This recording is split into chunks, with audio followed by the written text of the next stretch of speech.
do the thing with the postings and Oh, right, stuff. yes. I do the Discord bit. Yes.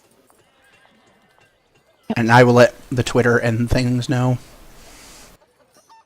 Fun fact, coworkers, if you're listening to this live or in the archives, thanks for dragging out of me that I'm doing this. Oh, that's adorable. Your coworkers Oh god, will secrets. listen to this? No. Hi! So what level of nerdery will get you fired? Apparently not openly talking about D&D, so. Okay. So like an hour from now when we're deep in erotic roleplay, Oh, no! My Ronan is boss romancing a watching mule. this, so Uncomfortable. not safe. So Skail and Ronan confirm? What would the ship name be? Skonen. Oh my god! It's awful. Rail? Rail that Skonen. No. No, Done crap. writing fanfictions right now. Oh, God. Even better. Rainin. Oh, God. Rayman? I'm Yes. cringing so hard, it makes me just want to log off Discord and never speak to you again.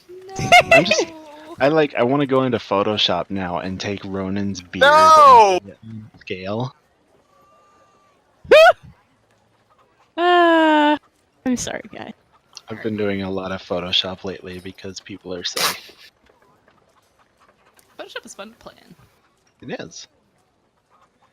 Somebody sent a picture of them like pointing over the Grand Canyon, and I put a Nyan Cat over it. Nice. Anyway, continue.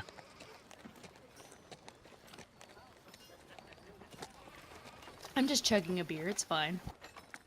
Chug, chug, chug. Jog, look. Now I've got my tea.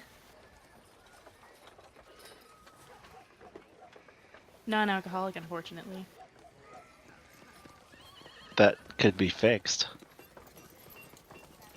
It could, however, I do have to stay up for 3 more hours and you know, narrate for you people.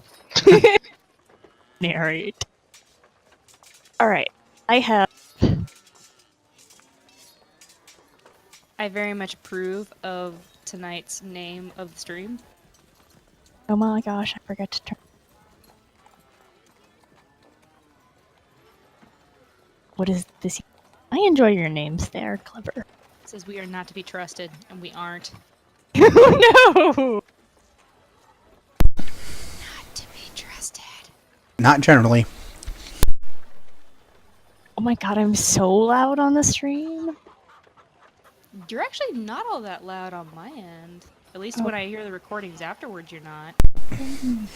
Let me know if I have to adjust things, because I did the thing because Nick is quiet where I turned my system volume way up and her way up, and everybody else I'm just kind of turning down a little bit. Okay. It might just be me being like weird about my voice. That's possible. Alright. We gotta get this rolling. Yeah, Alright. get it going. Let me roll call real quick. Mira, you good to go? Myra, sorry. Either one works. Well, your character's name's Mira, so we're gonna go with that. Okay. Previously, Skail the Tiefling Bard, Ibia Tuning the Asimar Paladin, Ronan Icebelly the Dwarf Fighter, Jaharim Eldove the Wood Elf Wizard, and the newly acquired Mirileth Silinar, the Human Sorceress, visited the alchemist Ickers, learning that her shop was an entrance to the Thieves Guild, or as they like to call themselves here, the Information Brokers. After Mirileth and Skail met most of the underground guild, the group split to carouse at the tavern and to deliver the requested goods to the refugees outside town known as the Undesirables. Come morning, our adventurers revisited the shops to pick up their commissioned items and their gift from the eccentric Venali Orifine. Mirileth, however, went to speak to a possible black market merchant who apparently wasn't as interested in her business as he was in just her coin. Her bidness. All of Oh, the yeah, business. Her booty. So, you picked up your items, you picked up your gift, and Mirileth has done her business, and you had all returned back to the tavern for a mid-afternoon drink. Well, That's one way to put it. This is your last call for anything else you want to do in town.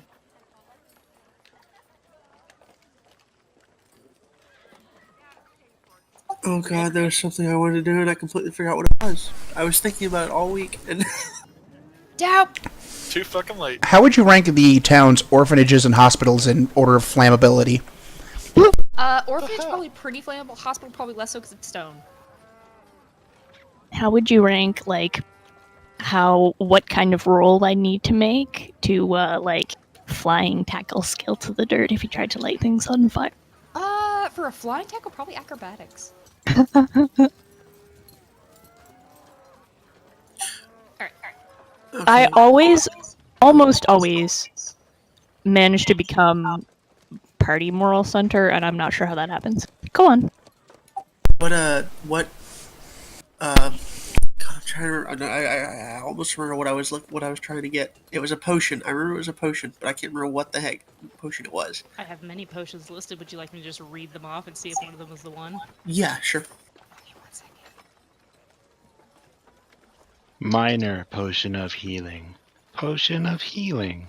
Major potion of healing. Let's not go that far. I just need the potion types. Okay. Icar's cells, acid, antitoxin, component pouches, dried medicinal herbs, medicinal poultices, medicinal tonics, restorative ointment, holy water, perfume, poison basic, potions of healing, oil of slipperiness, filter of love, animal friendship, climbing, growth, poison, resistance, water breathing, clairvoyance, hill giant strength, stone giant strength, and alchemist supplies, brewer supplies, and herbalism kit. Literally can't remember what it was. Let's just go on. Maybe I'll remember it later. Okay. You'll be back in town after this mission, so I mean, Or will we? no, you Where were I? Just quick question, because I am dumb and forget things. We had something to do after this stuff in town, didn't we? not yet. You don't. No, Oh. we sold everything. We've gotten all of the shit we need from the. We Oh. gave the stuff to the unmentionables or undesirables. Did we distribute the gold from that? No, from you did reward? not distribute the gold yet. We need to do that. Ibby and I are going to keep it because we're the only ones that care. I mean, everybody except Ronan contributed to the thing, I think. I mean, they don't need to And know maybe. we got paid. Oh, I'm near it too. Sorry. How much money? 200 gold. Okay, so there is 5 of you. 40 gold each. You're welcome. Or 50 gold each if we don't want to count Mira. Ouch. Such evil, such meanness. Totally not. You're Alright, sorry. well, you people do that 'Cause- math. So you, Jaharim still has the scroll, right? He's keeping it. Yes, he has Yeah. the scroll. Yeah, So- knows what it does. Mira, or, goddamn. I don't know why I said Mira, that's not my character, that's your character. So Abia comes back with pouch of gold and, hands out 40 gold to everybody. So, there you go. That is a 5-time increase in the money I spent on those blankets. And that's just my cut. Yep. What the hell? And Abia explains, How do they have that much money? people keep giving them money to improve their circumstances, but they Specifically can't foreigners. get Then it. why don't the merchants go out to them and sell the stuff to them directly? Because like- they're undesirable. But this Because they're idiots. For the same reason that fucking people don't give poor people more money in real life. Because fucking prejudice and shit. Yay! Alright, on that note, Alright, on that being social commentary-ish note. on that social commentary that's going to come up more often because I filled this thing with social commentary, Excellent. we're going to all safely assume that you guys go back to the tavern, you spend the rest of your afternoon there just lounging, chilling, drinking, maybe just kind of listening into the latest gossip around town, which really doesn't amount to much. It is literally the same two merchants coming in that next night arguing the same damn argument about whether tomatoes are vegetables or fruit. And the night passes with much joviality and much drinking, unless you don't drink, in which case you have water, and it's still fun. And then you go to Fizzy bed. water. And then you go to bed. And it's a nice, uneventful, quiet night. Up until morning. As the sun peeks up over the city walls, you're all jolted from your sleep by a commotion early outside.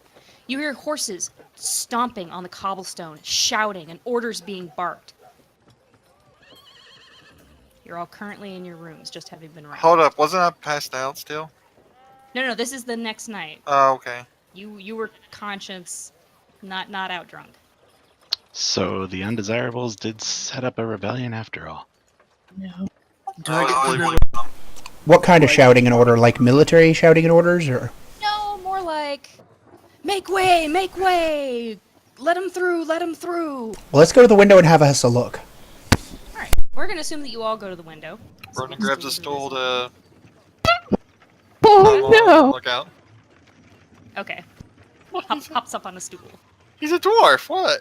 No, I'm not knocking it. He's not gonna ask an elf to help.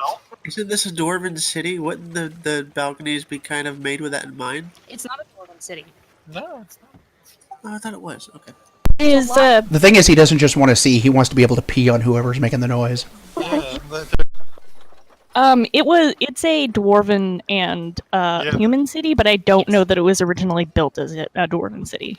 No, it was not. It was actually originally a human city, and when they integrated the two countries together, they built an entire district to when they built the districts on. Basically, the city is pretty much almost 50-50 human built and dwarven built, with the occasional random merchant who built their own facilities, like Ickers.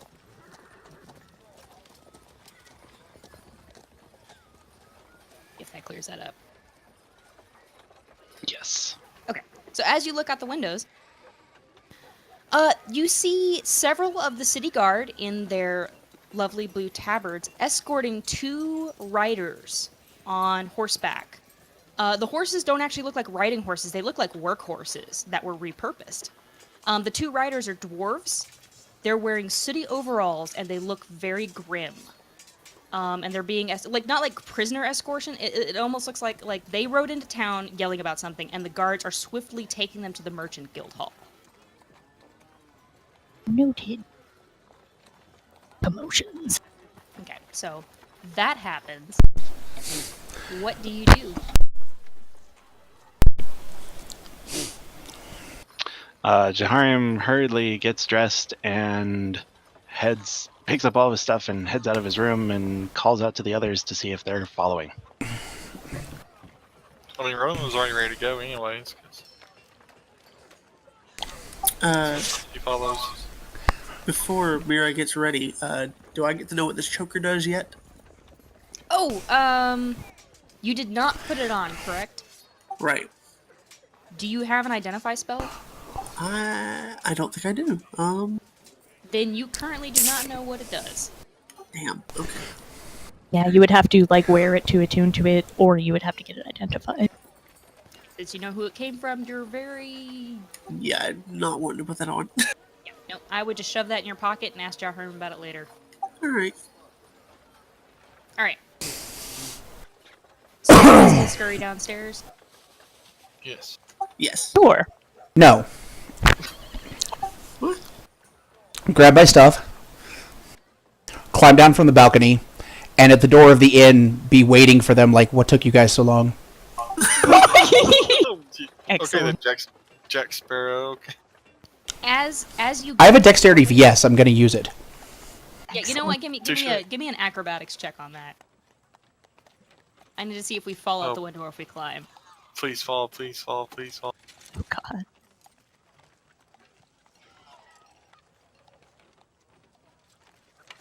Damn it. You do have a dexterity, yes. Sorry, go on. Yeah, I do. You gracefully climb that, and it's honestly not that hard to scale since it is since it is a tavern. The railing is this lovely wrought iron innkeeper type thing, and there's all these climbing vines to make the tavern look nicer in the town. So it's very easy to climb down. As you climb down and around the building to go to the front door, the barkeeper is standing there, with his arms crossed, leaning up against the wall. Oh watching the proceedings. no! Oh. Okay, he's watching the proceedings and not me. Yeah, no, he doesn't give a Okay. fuck. Oh, okay. Because, no, it was immediately, no, I paid up front. This isn't what it looks like. No, he seems to be just interested in what's going on. Like, it looks like he maybe got roused from the kitchen where he had been preparing maybe breakfast or something. I'll ask him if he knows what's the dealio. In whatever the local vernacular would be. That'd be Delio, I think, still. He turns to you, kind of shocked. He's like, "What, weren't you just inside?" Anyway. He goes, "I don't know, I just heard some yelling with the dwarves and the city guard, and I poked my head out, but they're not saying much yet." He does have a slightly dwarven accent, shockingly, as a human. Probably not too weird. Cause George. Yes. George is cool. Alright, so about this time, with you stopping to talk to George, the rest of you make it downstairs.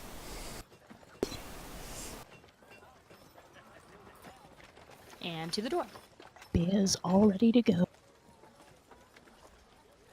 I will head over and join them. Which, honestly, you talk about, like, things that would be harder with one arm. Getting all your gear on is probably one of those things. Yeah. Probably. Again, like, not trying to be an ableist dick. Because, you know, God forbid. It's just, adventurers do a whole lot of shit that is, like, Easier would be with very, very inconvenient at best and dangerous normally. So I feel it would be normal for somebody to have a raised eyebrow going, "What are you doing? Why don't you just stay in town?" Fair enough. Alright. As you guys all gather outside with the bartender, he's actually going to turn and look at you guys, like, still kind of crossed arms, and he's going to go, "You know, as much as this commotion is drawing a crowd, and you do actually see several, like, doors opening and people looking outside, like, what's going on?" As people are doing this, George turns to y'all, and he's like, "You might as well just have some breakfast. They're not going to let you in the guild hall until they parse out what's going on." Wait, we were intending to go to the guild hall? That's where the dwarves were being led, yes. No, Or if I will you say were that out intending- loud looking at the party. Oh. And Bea shrugs.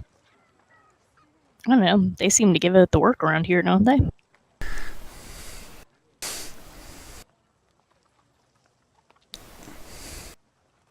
It feels like a moment to assess whether or not this is work we're going to want. You see, this level of hubbub does not happen over dire wolves. It doesn't. Yeah, I mean, I think we should, I wasn't suggesting we go there over whatever's happening. Hell, we don't even know if there's going to be work related to what's happening there. But I don't know where else we're gonna look for work. I would just like to know what the commotion is all about. That's fair enough. How many, like, are there, like, town guard actually escorting them? Yes, there were 4 actual, like, straight-up guards from the portcullis that are, like, were walking these dwarves to the guild hall. And by this time, they're probably pretty almost... sure Ronan would know the guards. Cause Yeah, you knew that they were the portcullis guards. Okay. How LAPD are the town guards here? Not incompetent, but definitely conscripted. By LAPD, I mean how much are they? Do they err on the side of stab first, ask questions maybe later? Oh no, they're very much ask questions first. Okay, that's cool. I just want to get a gauge for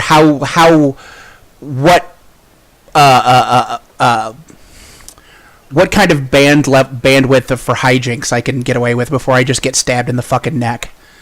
Oh no! Okay, Ronan's been a troublemaker since the war, and And he they still isn't- haven't shot him. Yeah, he isn't. They haven't killed him yet, so he can pretty much be a dick all you want. Basically, as long as you don't lay a hand on There's. Hold up, though. Hold up. Ronan's a dwarf. That doesn't matter. The city guard aren't all dwarves. Yeah, but tieflings. No, in this town, there isn't a whole lot of prejudice. This town doesn't appear.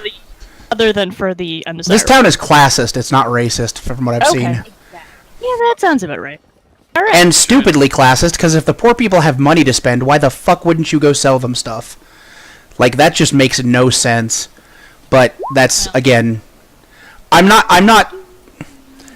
saying that as in to call bullshit. I'm saying that as in to Scale is like having brain aneurysms over how little sense that makes. If there's a coin to be made, you go make the coin. Stop being a dick. No, absolutely. Here's what I'm gonna tell you right now. You should bring this up to an NPC.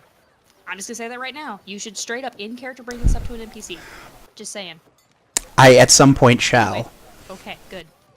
Anyway, just to move things along, what are you guys gonna do? George just basically said you guys should just stay here for breakfast because they're not gonna let you in the guild hall to find out what's going on until they've parsed out what's going on. George just wants more of our money. No, I'm kidding. Well, No, actually, still in the house. I don't know Okay. that running towards the commotion is a great idea, and if we're not running away from it, then yeah, breakfast is probably a good idea. Yeah. I do have one question. Only one? Why not? There- Yeah. They were wearing. You said they were wearing overalls and they were stained with soot. Yes, they were sooty overalls, and they were on work horses, not riding horses, like cart puller horses. So it's Did- most likely they were miners, correct? Roll perception. Did the soot look like I've been working or digging soot, or like I was recently on fire soot? Or I was recently, everything around me was on fire soot? I'm gonna go with a 12. Yes. That was mining soot. They were definitely miners. They were wearing like miners' overalls. It looked like they basically threw off their gear, jumped on horses, and ran to the capital. It's most likely that. God damn it, it finally happened. What? They unearthed the Gigahedra. What? I think we should, It's bugbears. since Ronan is pretty well known to the guards, he could probably figure out. Also, Jaharim wants to know. So yeah, after we have some breakfast, let's go over there. Okay. Breakfast first. We're gonna be there all day, you know, Ronan. With breakfast, come on. Jaharim kind of stares at the door longingly, but then sighs and agrees. George is actually going to stop y'all, and he's like, alright, if you're still going to go over there and try to find out what's going on, give me 5 minutes before you leave. And he goes back in the tavern. Do you give him 5 minutes, or do you take off? 5 minutes. Actually, He can have as many as 6.5. I'm not giving, or going or whatever. Abia's asking, is anybody else a little, weirded out that our bartender just asked us to stay here for 5 minutes? Like, I assume he's going to get something. Okay, let me just preface with the previous evening he fed y'all dinner. So he's obviously both the bartender and the cook, and you know this. okay. Oh, so he's going to go bring us food. Yeah, he's gonna bring you something Oh. to take with you. I thought you wanted to, I don't know, go... You know what would answer the question? Waiting 5 minutes. Fair enough. I was gonna say another perception check. Oh I mean, you can roll insight, but he's gonna be back in 5 minutes. Roll into that. Bea just shrugs. It's like, fair enough. Just, Didn't mean to rain on your insight parade, but no, I swear to God, half y'all don't move fast enough, and the other half of you won't slow down. anyway, he actually comes back in 3 because he's fast like that. And he hands all 5 of you a small sack. Like a little, just like, it literally looks like he took like a piece of cloth and just wrapped it up with some twine. Okay. And he goes, here you go, on the house, since breakfast was technically part of your stay. Free food in wartime? Thanks! Is this something perishable that we should eat quickly? He shakes his head. No, it's some cured pork and some toast. And Excellent. Bea thank you. opens that up and is going to start eating it immediately. While Ronan. they walk. Ronan doesn't even bother to take it out of the sack. What were you gonna say, BGB? Nothing. I just Okay. eat the sandwich. Yeah, it's literally like a piece of cured ham with some light sauce between two pieces of toast. It's literally a Pulled sandwich. pork sandwich. Delicious. It is the best fucking pork any of you have eaten. Like, that shit must have been cured in his fucking backyard because it's so fresh, even though it's cured. Is it hellboar bacon? It's not. It's just regular pig. Oh, okay. There's no such thing as a regular pig. Each and every one of those animals is magical. His name was Bill, and it was delicious. Excellent. But yeah, No relation to...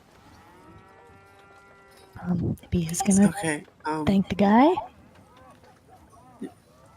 Since we time skipped those 3 minutes, Mira will now ask Jarum if he can identify the choker. Oh, Of course. But it'll take 10 minutes. But I must ask, you must tell me where you got this. oh no. If you identify it first, I'll tell you. Secrets. Jaharim just kind of shrugs. Fair enough.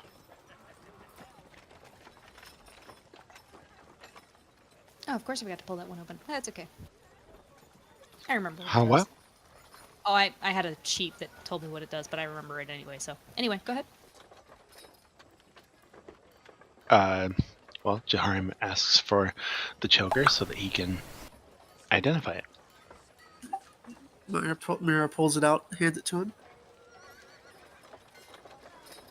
I'll say in between you munching on your sandwich, your breakfast sandwich, and getting to the guild hall, you are able to identify it through a ritual cast. Yes. Alright. It is a choker of the unsleeping. If you were to put this on, you would be cursed to have the most terrible waking nightmares you've ever had in your life, and you won't be able to take it off. Jesus, that's pretty hardcore. Throw that thing down fucking well. Jesus.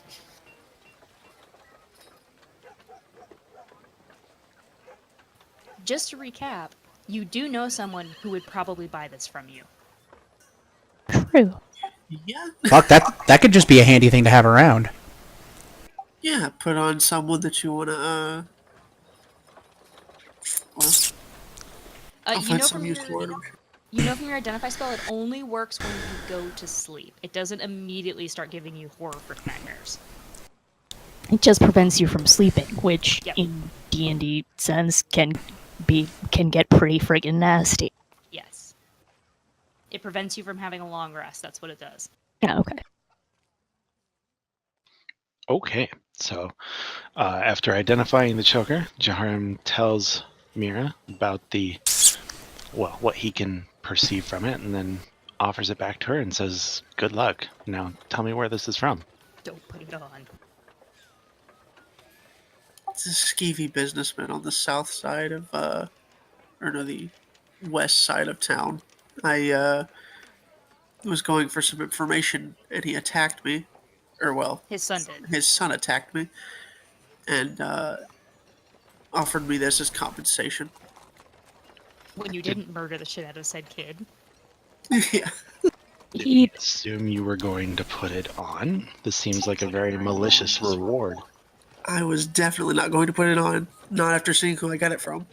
Did he tell you it was cursed? He didn't say a thing, just offered it. Alright. Well, that fucker is probably on the list of people we should punch in the nose, if we get a Yes. chance. If you see him again, let us know.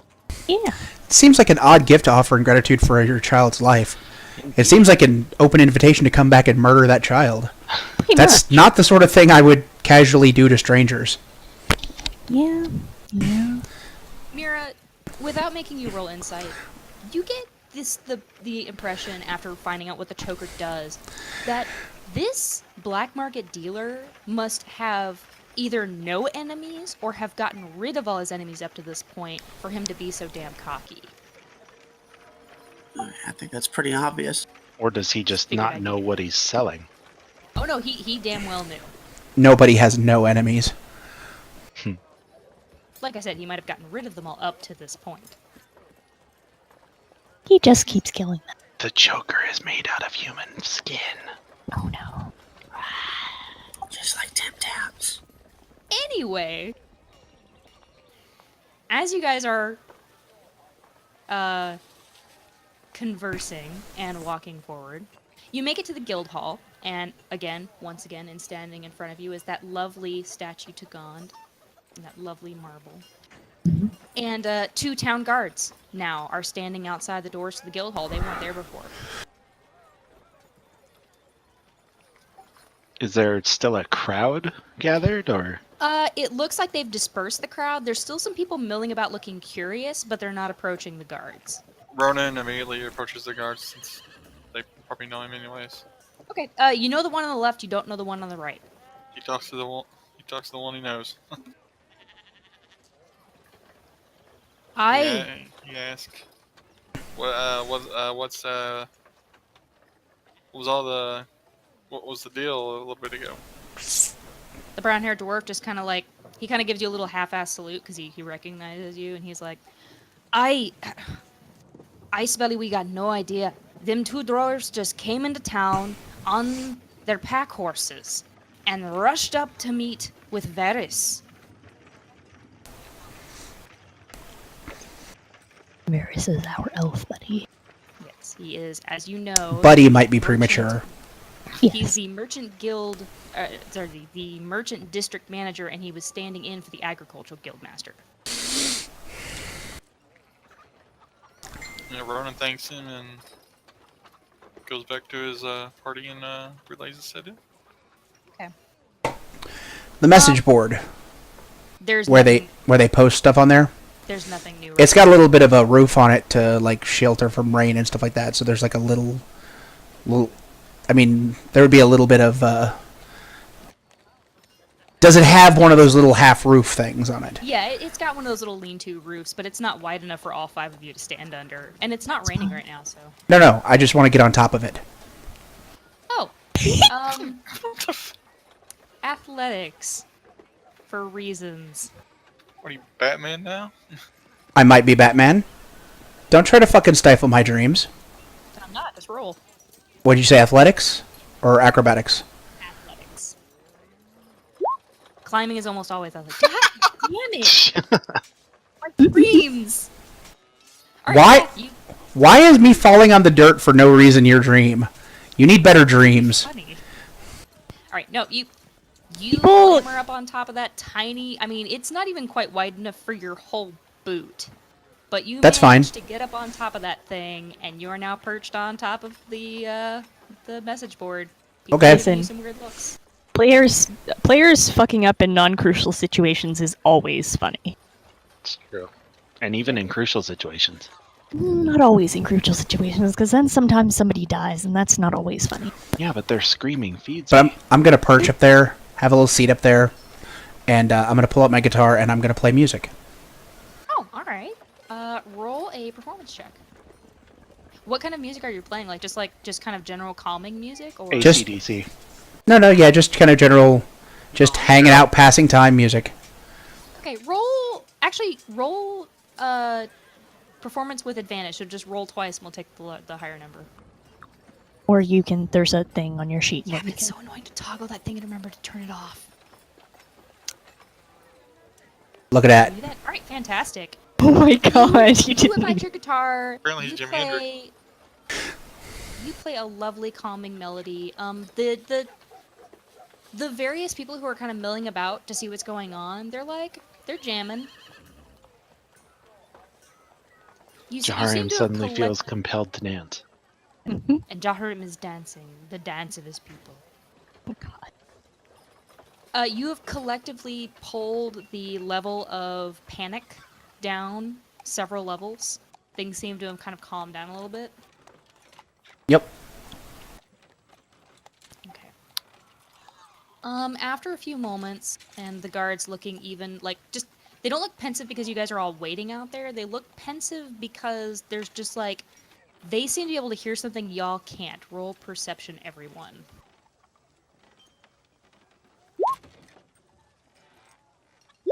I can only imagine this is going to be difficult. The fact that I'm going to keep playing music, so I don't know how much I'll. That's part of why we're having to roll perception. Okay. It must be the glowing eyes, Kate. You just can't see anything. It's funny because my passive perception is 16. Yeah, I'm sorry. Haha! Same exact roll, just not a crit fail. Is 2. Anyway, I'm not terribly worried about it. I'm up here just playing music and hanging out, and like we'll find out what's going on eventually. I'm not worried about it. Just passing time. yeah, pretty much Mira, Ibia, and Scale are just kind of jamming to Scale playing.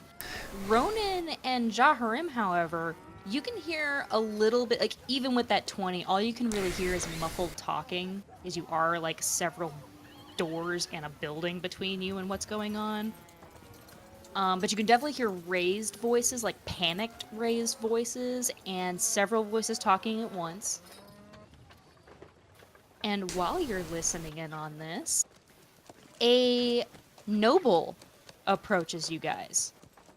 Oh no. You don't see a lot of nobles in this general area. This is like the merchant area. Like, generally the nobles kind of stick to the noble side. Also, I wouldn't expect one to approach us anyways. What's happening? I know, right? It's weird. He's in like a heather gray noble's outfit with a proper noble's hat. He has a lovely, tasteful red cravat. No. So a noble's outfit is like a fancy, like, nobleman. Kind of like Victorian style outfit, but with slightly more robish qualities to it. Okay. I wanna Fancy pickpocket clothes. What was that? Oh my god, I everyone. want to pickpocket him. You're gonna try to pickpocket somebody who's staring at you. That's next level. Could you wait until he says something at first, at least? Jesus Christ! I mean, I was gonna distract first. Well, what? Flashing your tits or something? You know, when you inevitably get caught and hung for this, which is going to take no more than 45 minutes if you keep doing this in a city, we're going to just let it happen. No. I'm actually gonna need Mira and Scale to roll insight. No one else. Ugh. Oh god. Have out of character knowledge about who this is now. Yeah, I should not have let you read that before tonight. Hey, I can make sure that out of character knowledge doesn't infect my in This is character fair. stuff. Man, Mira, that's a noble. And those pockets look so tempting. Scale, this is the epitome of the kind of shit that you hate to see. There's this noble who obviously has money standing here seemingly enjoying the pain of the people and not doing anything about it. What do you mean enjoying the pain of the people? He's like grinning. And like At he has like who? this lovely thin ebony cane that's really fancy and shit. And he's like standing there just like watching About the the people milling The panic around. and stuff, yeah. Yeah. I need that Not cane. wiping. Alright. The less panic now. Because, you know, the music and stuff. He's not greeting you guys just yet. He's just kind of watching. He's kind of watching everyone in the area, not just specifically you guys. Just keep playing music. Okay. About half an hour passes, and then all of a sudden, and you don't need to roll perception for this because they're making quite the commotion. Several city guards, the 4 that had actually escorted the dwarves into the guild hall, exit the guild hall, and with them is someone you guys recognize. It is a young halfling woman, Oh no? and she's carrying a brand new stack of announcements. Oh, Cool. right. This was expected.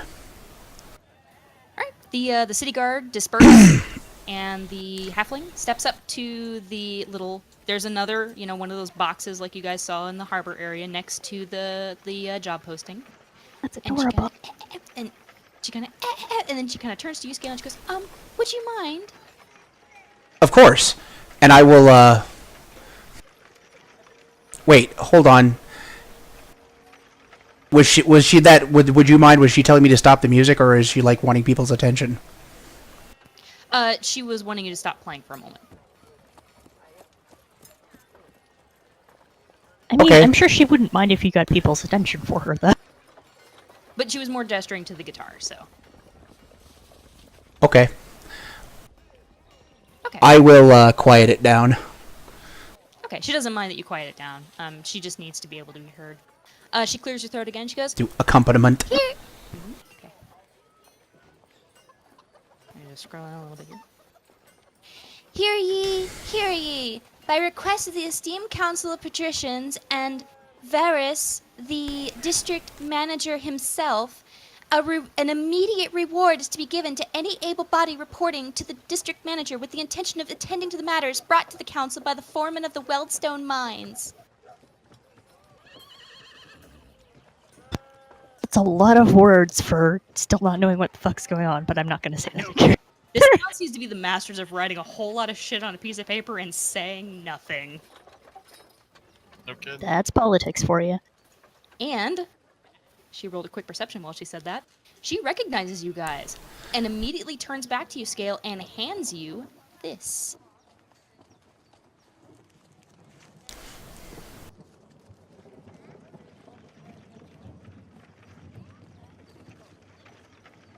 Should pop up on your screens in here in a second. Yeah. She hands each of you one, actually, really quickly. Like, she jumps off her box and just hands each of you one of these. Cool. Bia kind of, nods and thanks. Yeah, basically says the same thing she said, slightly worded slightly differently because, of course, official summons.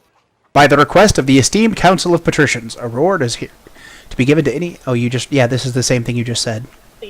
Okay. She was slightly more urgent. We kind of have a reputation, I think, now. Thank you, love. She'll smile and she'll say, Master Varus was very much hoping that you would turn up. He's actually expecting you if you want to go inside right now. Is kind of just raises the eyebrows. He's expecting us. He remembers that you guys killed a dire wolf. Fair.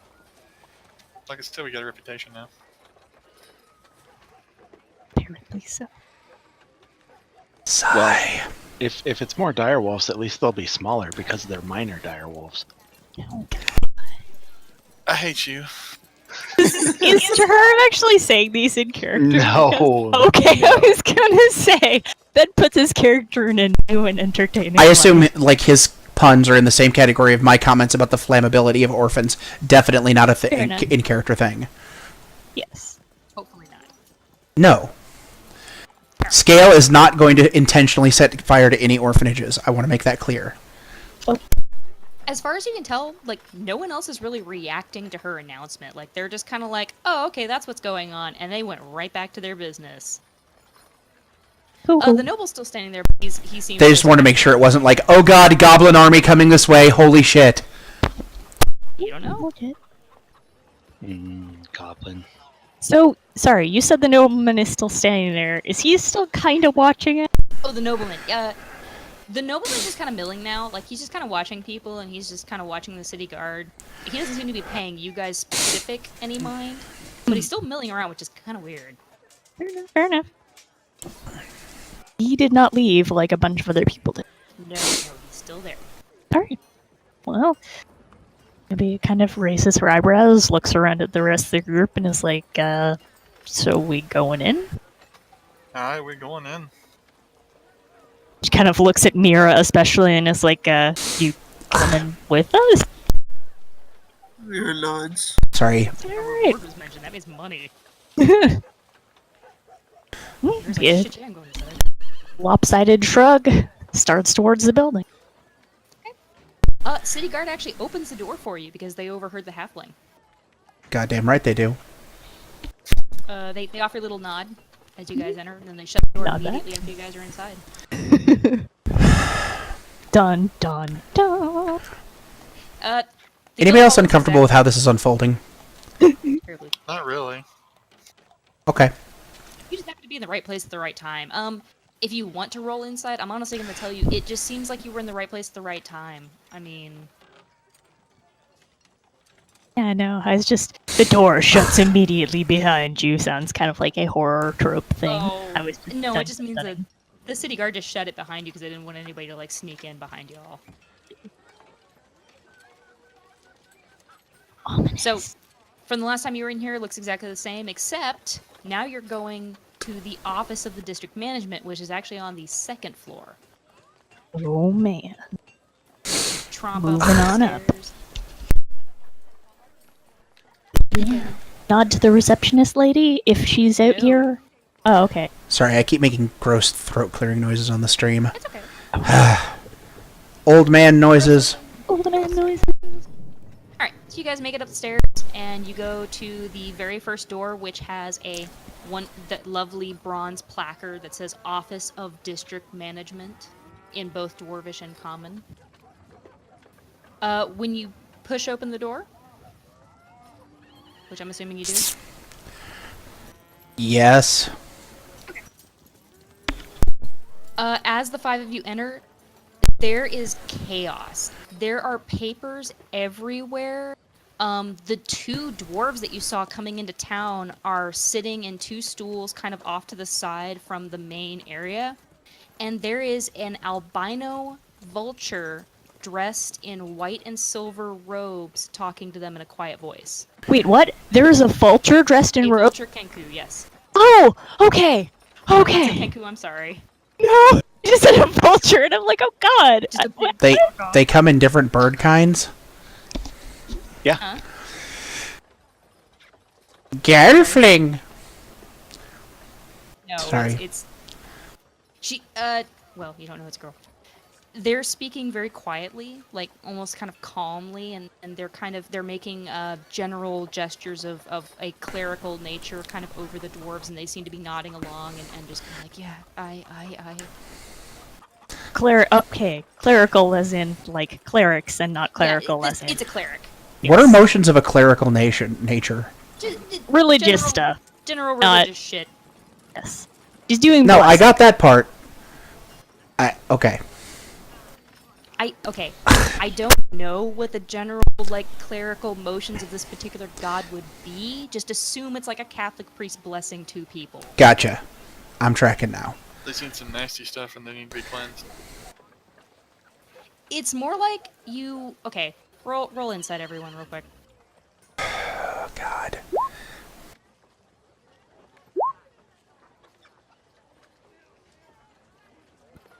Okay.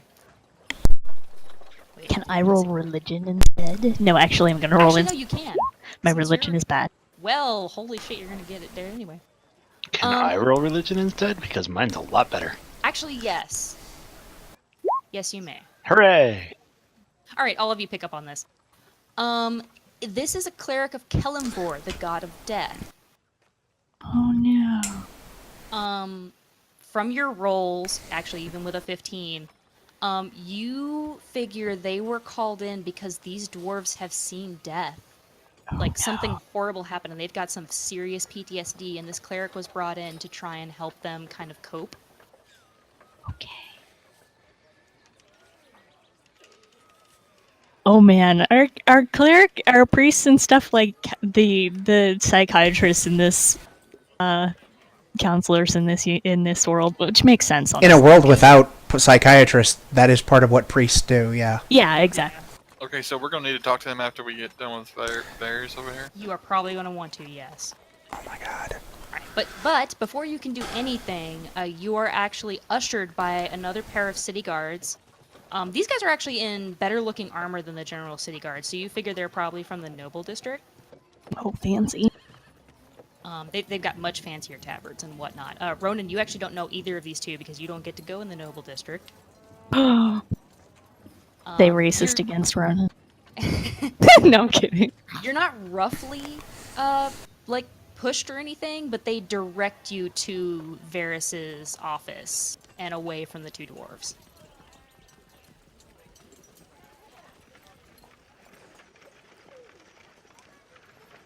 And I'm gonna assume you go in. Yes, we go in. Yeah. Okay. I just don't want to railroad you too much. I want you to be able to RP, but... It's I alright. mean, how much RP can you do getting... We already have to have a 5-minute discussion about every other sentence you say, so I mean... I'll punch you both. Punch all of you. Swear to God. Oh no. Hiram spends the Alright. next half hour studying the intricacies of the carving on the doors. No. No, I'm just kidding. It's already 8:30. Let me rush through this. All right. You get shoved in, not shoved. You get Now we get shoved in. directed into Varys's office, which the door was cracked open. So as soon as the city guard pushes it open, the elf from before, same elf, blonde, braided hair, immediately greets y'all. He looks very harried. He actually looks like he was woken up because he's in a dressing gown and robe, sitting at his desk. Come in. I'm actually quite glad that you answered so quickly. No problem. It's kind Not a of problem. There's a bunch of Can- lovely plush chairs in front of him. just kind of making a bit of a racket outside. Ronan Turned climbs up to and see what's sits his going on. arse on it. Varys kind of rubs his eyes, like, really tiredly and stressed out fashion, like, as you guys seat yourselves. And then as soon as all of you guys are seated or in the room, the city guard are going to quietly shut the door. Sweet deal. So, what's going on? Is what a BM immediately says. Varys just, as calmly as he can, just says, those two miners from Weldstone came marching into town screaming about the mines being attacked. It took that cleric a good 20 minutes just to calm them down enough to get a complete sentence out of them. And he rubs his eyes again. He says, the two dwarves are claiming that the undead have stormed the mines. Well, that'd be a problem. Usually they don't work for themselves, though. Varys nods and he goes, that's what's troubling. Yeah,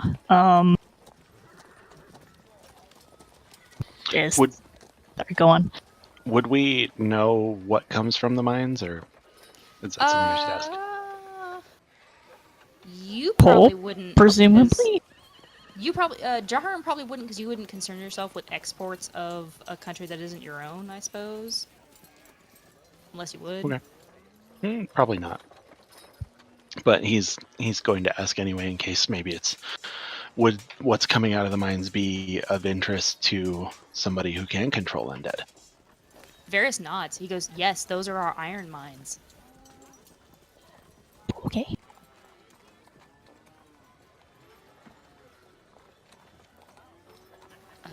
He just kind of looks all of you in the eye, all five of you, and he says, this is a very dangerous mission, and I would very much understand if, now knowing what we apparently know, you would not be interested in this job. However, I can assure you that the reward would be extremely high. Ronan asks, how much? He said the council is still in debates about how much they can get together to offer, but he said it would definitely be worth more than the direwolf that you dispatched. That's good enough for me. Bia just kind of smiles and is like, I'm pretty sure killing undead is my job at this point. So, count me in. He nods. He says, alright, if you're going to take the job... Hang on. Sorry? Sorry, I was muted for fucking the last 2 minutes, which is why I was like, God damn it, shut up, let me talk. Then I was muted. Oh, The, when they say that they saw undead, what actually did they see? Varys, kind of... He And kind of- importantly, most importantly, how many of what they saw did they see? Varys makes a face and he goes, they couldn't give a very straight answer about that when we asked them the same. The cleric is currently trying to get a better answer out of them now, after calming them down. He says... Sorry, I coughed. He says, as far as we know, a number of undead stormed from the north and took the mine by surprise early in the morning yesterday. Those two dwarves have apparently been running those horses through the night to get here in time to tell us this. There has been several deaths. Apparently, when the undead stormed, they dragged some of the miners inside the mine before they were able to collapse the entrance to it and trap them inside.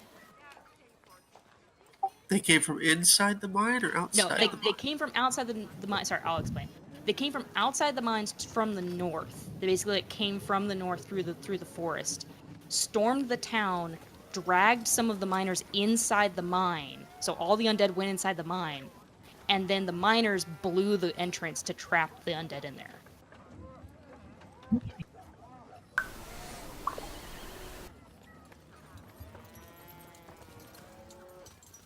Okay. Is that clear? Yeah. Okay. And to answer your question, Scale, out of character, they don't really know. Basically, the undead just stormed the place. There was definitely enough of them to take an entire mining town by surprise, so it's not a good number.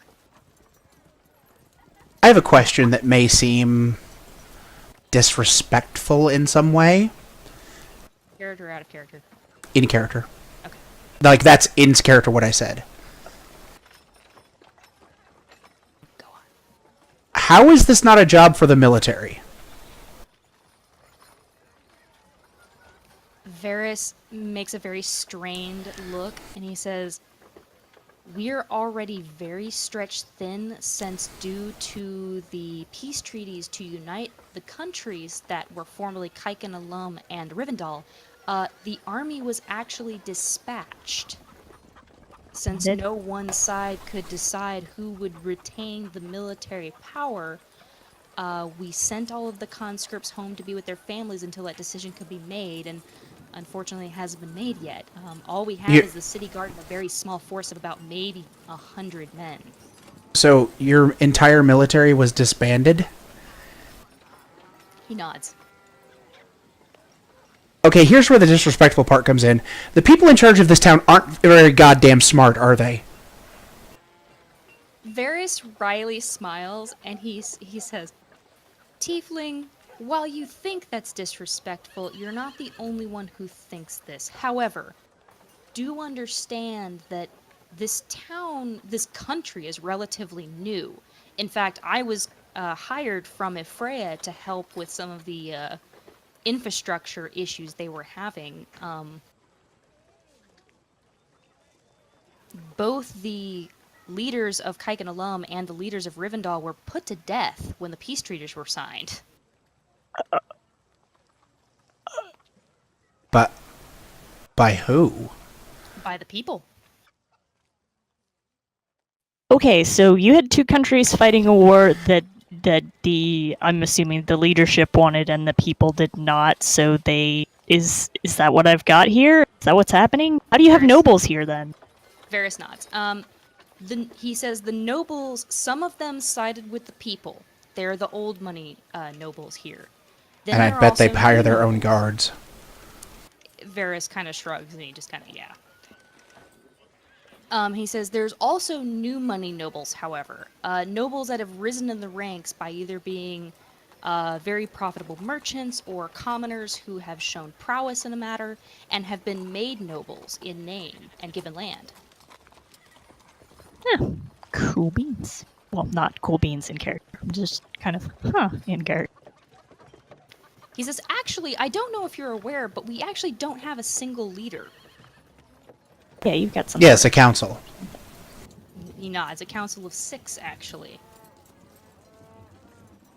And are they aware that without a military, this and worse is only a matter of time? He nods. He says, as far as I'm aware, yes, they're very aware this is an issue, which is why we keep putting out these notices to try and find people like yourselves who will do it for pay.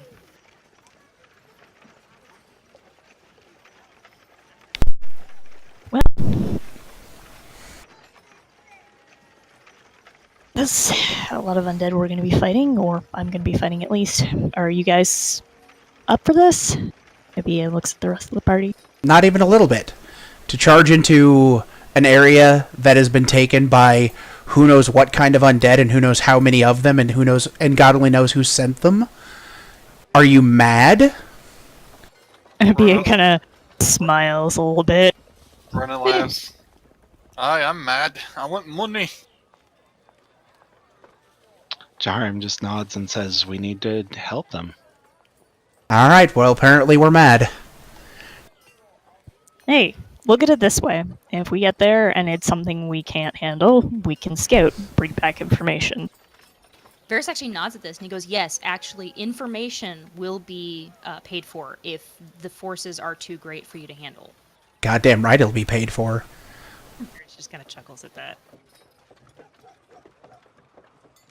Alright, well, sounds like we've decided. This town is causing Skail pain in his professionalism gland. Abia looks over at me and says, you've been kind of quiet. Are you up for this? I'm always up for money. And murdering.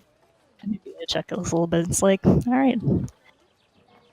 Where are we going? All right, he actually reaches into some paperwork, and he pulls out a map of it's not the whole of Kuykendahl.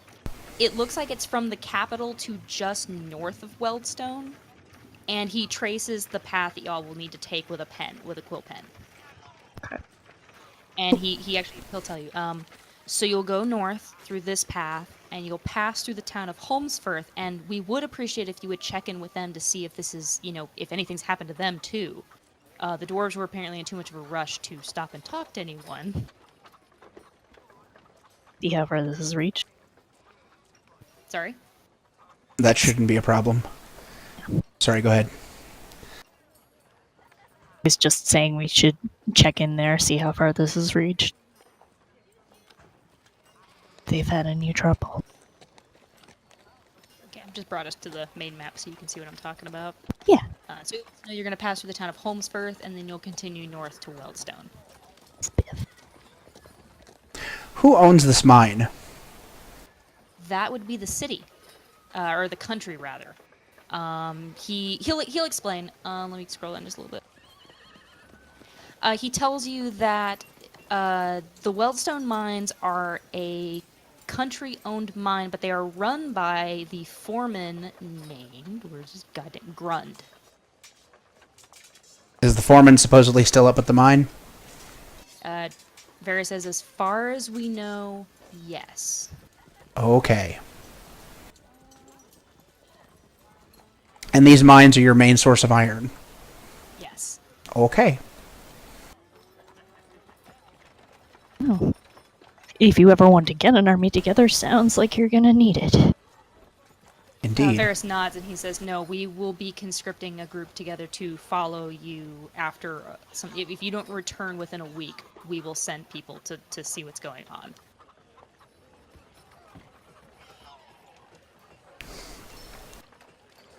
Noted. Actually, he's going to say 2 weeks because I just remembered how long it takes you to get there.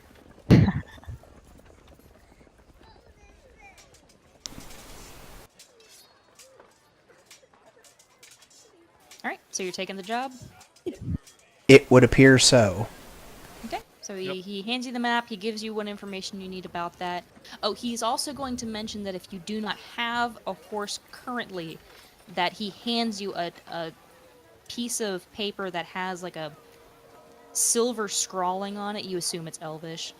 Actually, Jaharm, you can read it. It literally just says, voucher for the stables. It's literally just, yeah. Basically one free rental horse to get you guys to Holmesfirth. For each of us?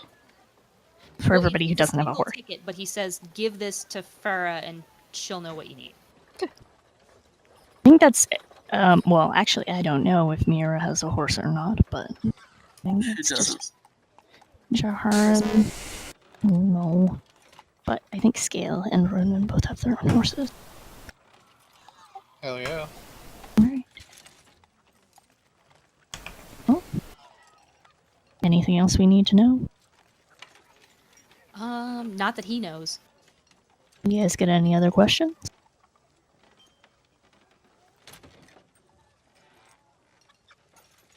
Jaharim just shakes his head and says, I'm ready to go when you are. I am ready. Okay. We'll assume that you make your polite goodbyes and take Hold on, Mira is typing.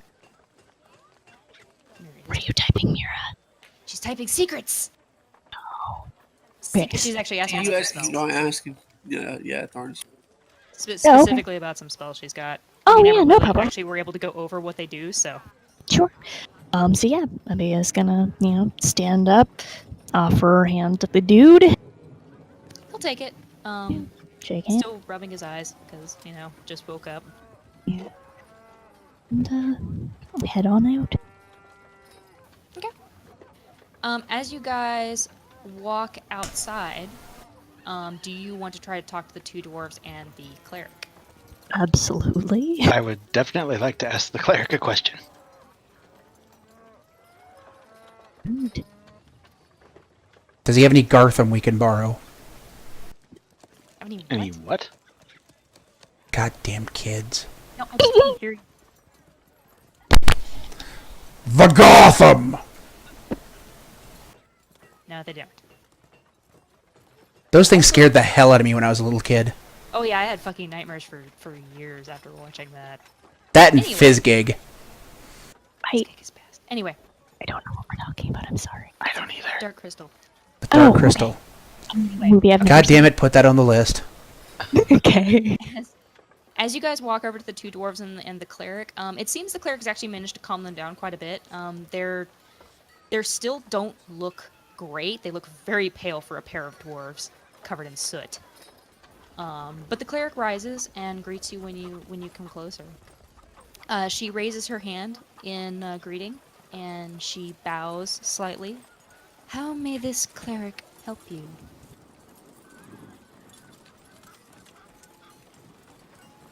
I believe you wanted to ask her questions, Parham. Yes, do you know anything possibly about what could be attacking these mines? She nods sadly. She says, Kelemvor spoke to me earlier this morning that a sign would come that we need to work diligently. As you know, the undead are a sight to Kelemvor. Knowing what these two dwarves know, it is very unfortunate that they are here in Kuykendahl.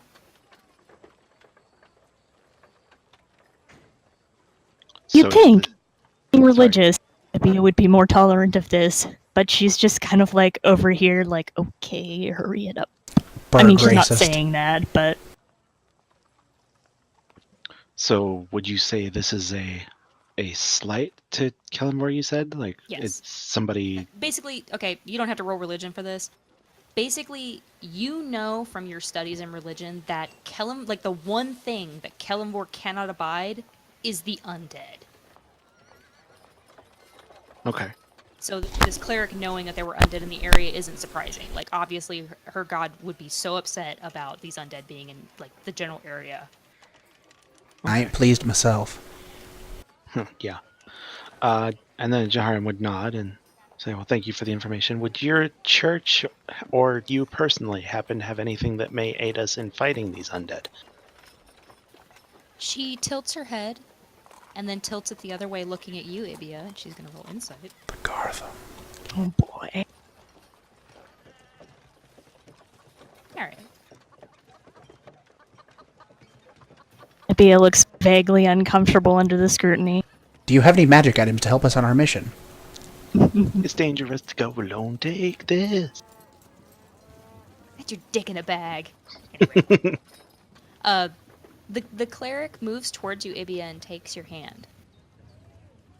Well, she's Abia dead. still looks vaguely uncomfortable, but She takes the one that's not there. That's the surprising part. The one that's there.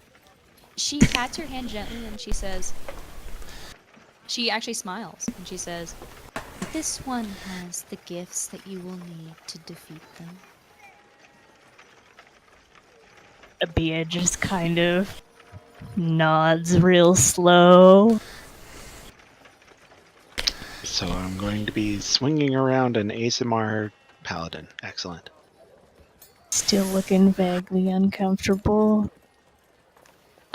The vulture's actually going to lean closer, and she's going to try to whisper. If anyone wants to try to overhear, you can try to roll perception, but she's being very Yes. quiet.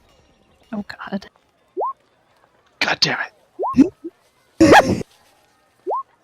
Oh, Ronan here. Oh shit, drunk dwarf knows. 1 second, let me find my stuff.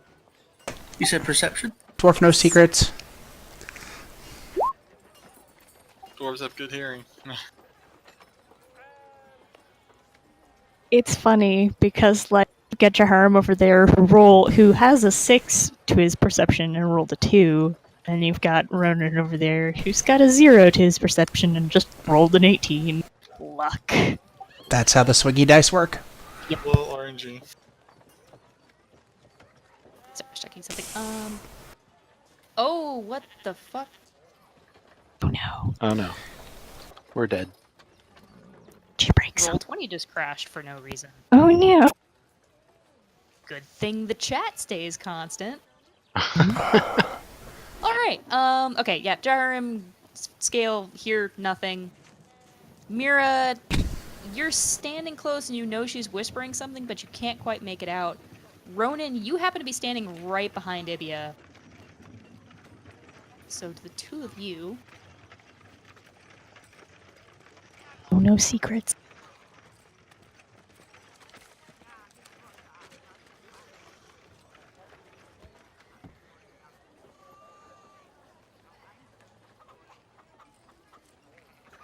hang on, I'm trying to word this right. I'm sorry, give me 1 second. No worries.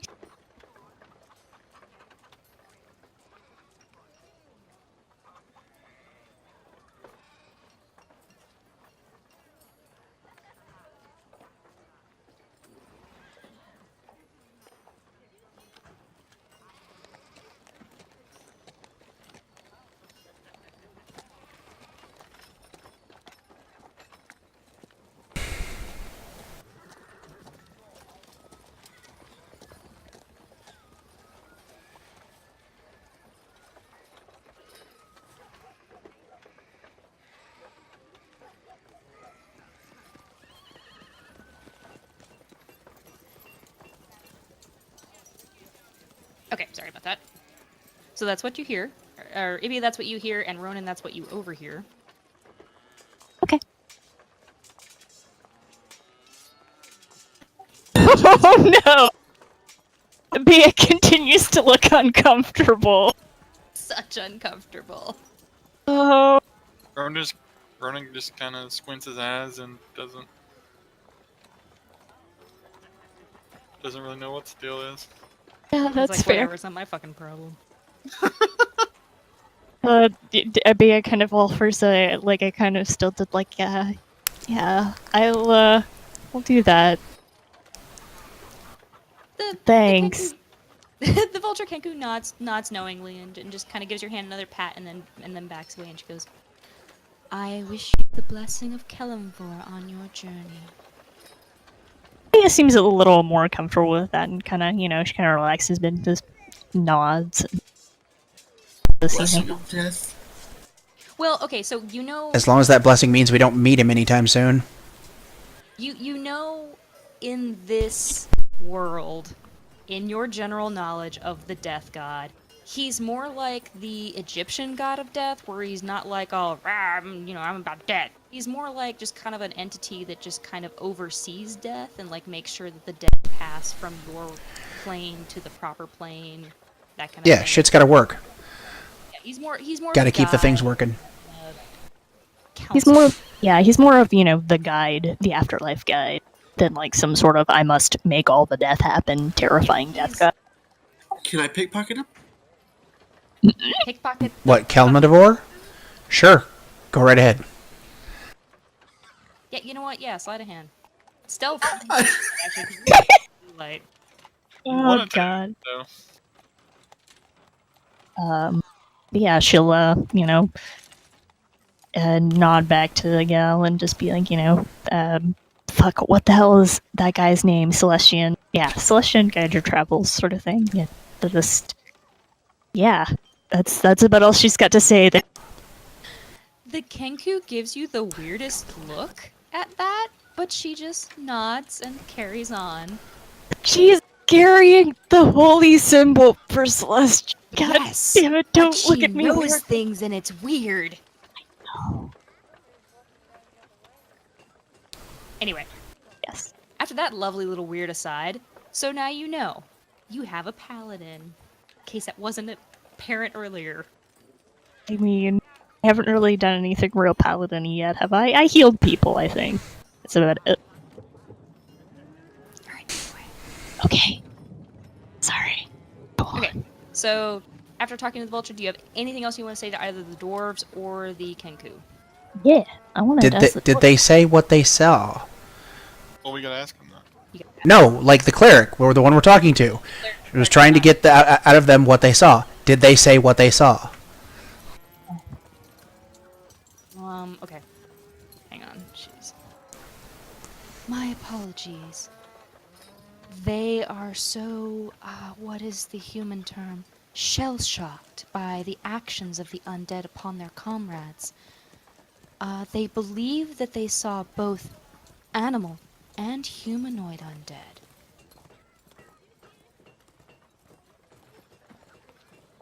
undead. Are we talking? And Abby just kind of looks frustrated from him. She says, listen, I don't want to be insensitive to what they've gone through, but we kind of need to know what we're facing if we are to succeed against it. Are we talking fleshy undead? Are we talking something skeletal? Are we...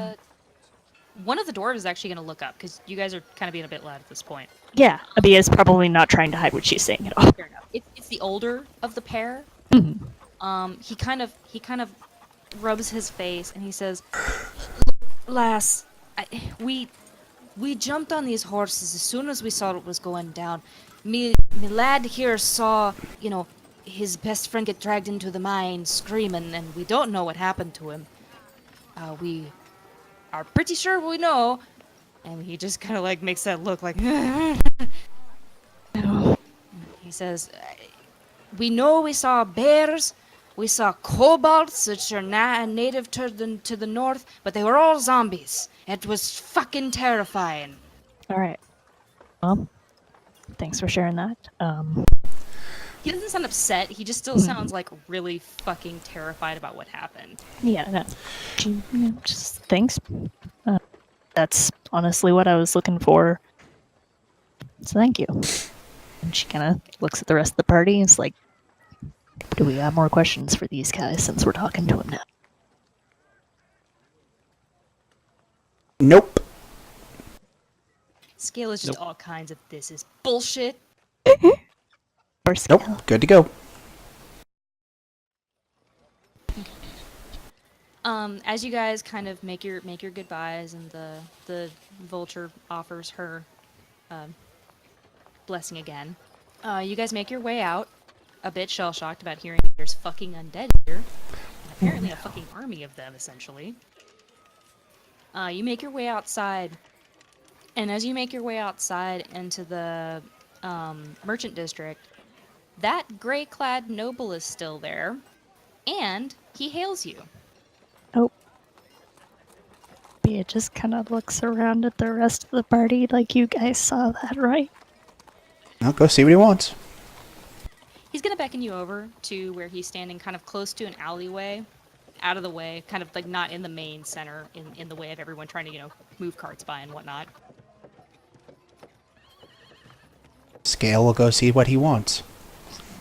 Greetings! I couldn't help but notice you were just inside the guild hall. Indeed. He just kind of nods and he goes, "Now don't take this the wrong way, friends, but I know where you're going, and I have a package that I would appreciate if you would deliver to said place." Listen, you know it's full of undead, and whoever you're sending that to might be dead. He actually, very quickly, his demeanor of, playfulness immediately drops, and he actually looks very worried, and he makes a hand gesture for you to lower your voice. Oh, alright. Bia just kind of like steps back from this conversation because clearly she is not. Yeah, you were getting dirty looks from Scale too. He's not upset. He's just, we don't want to incite the people. They don't need to know about this just yet. If the problem becomes larger, then we will evacuate. And this is a noble telling you. This is some random ass noble who seems to know exactly what's going on. Where is this package supposed to go? To whom? The package knows where to go. They just need an escort. The package is a person? He nods, slightly annoyed that you're saying that out loud. This is OOC. It's not drugs, right? Like some sort of. It's a What person. was that? So I mean to say we know it's not drugs now. Thank God.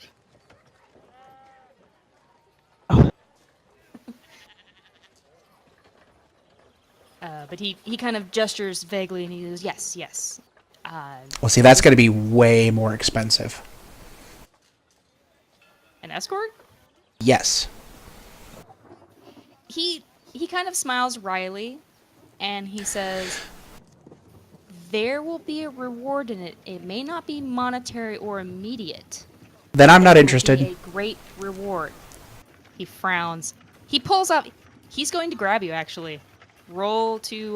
No, I'm going to let him yeah. grab me. But this Oh, is you're gonna let that him- was a negotiating tactic. He's going to grab you, and he's actually going to pull you into the alley. Okay. Whoa. Bia is going to follow.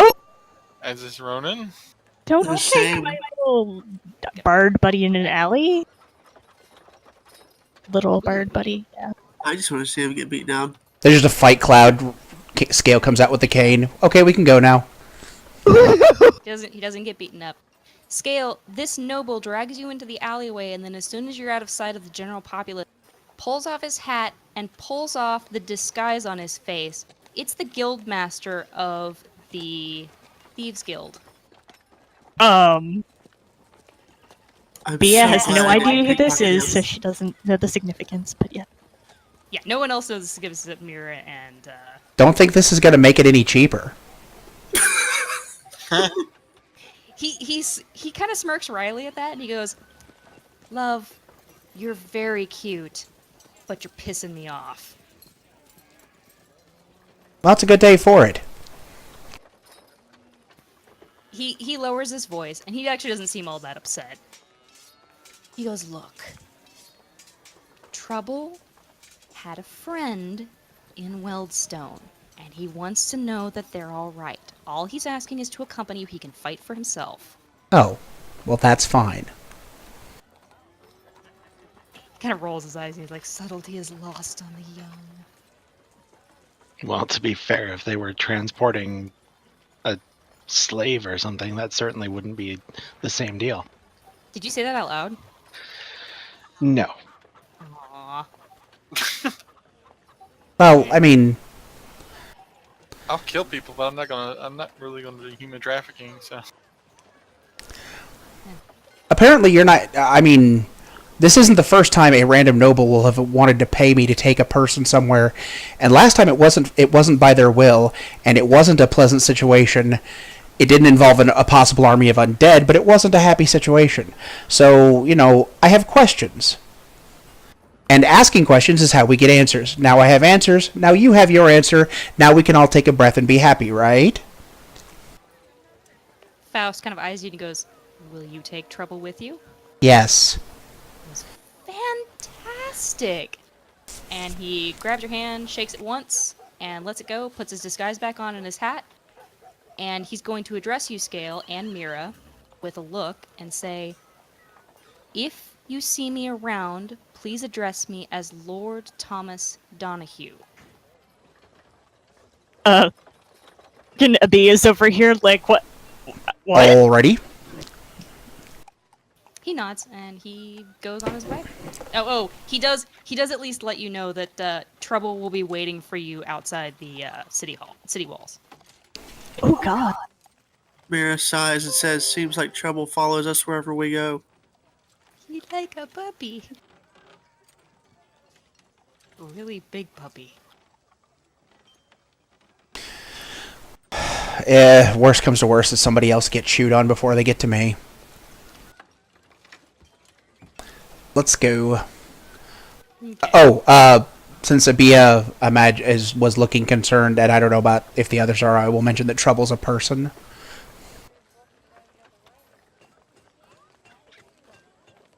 Trouble was the dwarf, right? The tiefling. Yeah, Trouble was the tiefling. Oh. Oh. Well, fuck him then. That particular racial slot is filled. Look, This is Hollywood. I made They don't hire more these than one before you tiefling. bastards made the characters.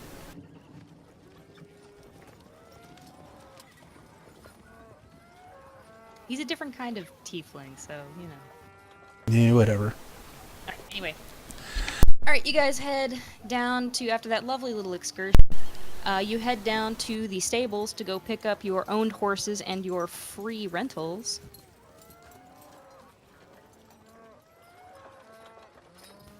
Farana's going to greet you warmly, and she's going to quickly retrieve Bill, and I am not even going to try to pronounce your horse's name. I love you, but no. Bell. I'm going to call him Bell. Now I have to look and... Bellerophon. Uh-oh, we lost Kate. Yeah, Kate. What? Kate dropped out of Discord. Yeah, she's offline right now. Everything. Should we turn this into a pee break, maybe, since we're halfway Yes, through? let's turn it into a pee break. Excellent. Okay. Refresh my tea.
I return. What's up? Is this a little less boring than shopping day? Yes. Very much. Also, I'm back. Looks like Kate is not. I think when the people who are in Discord right now get back, we'll go ahead and move forward, and I'll just catch Kate up when she gets online. Okay. Looks like they've already started data mining Benefrazeroth on my head. Yay.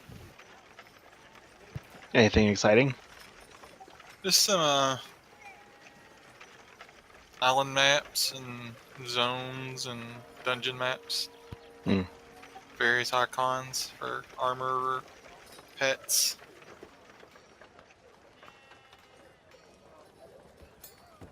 I shockingly find it hard to care anymore.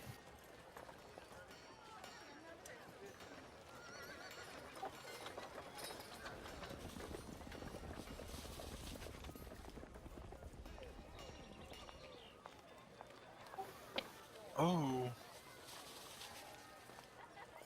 I didn't realize Undead were gonna, like, piss you guys off so much. This is pretty standard module shit. I don't think that they pissed us off necessarily.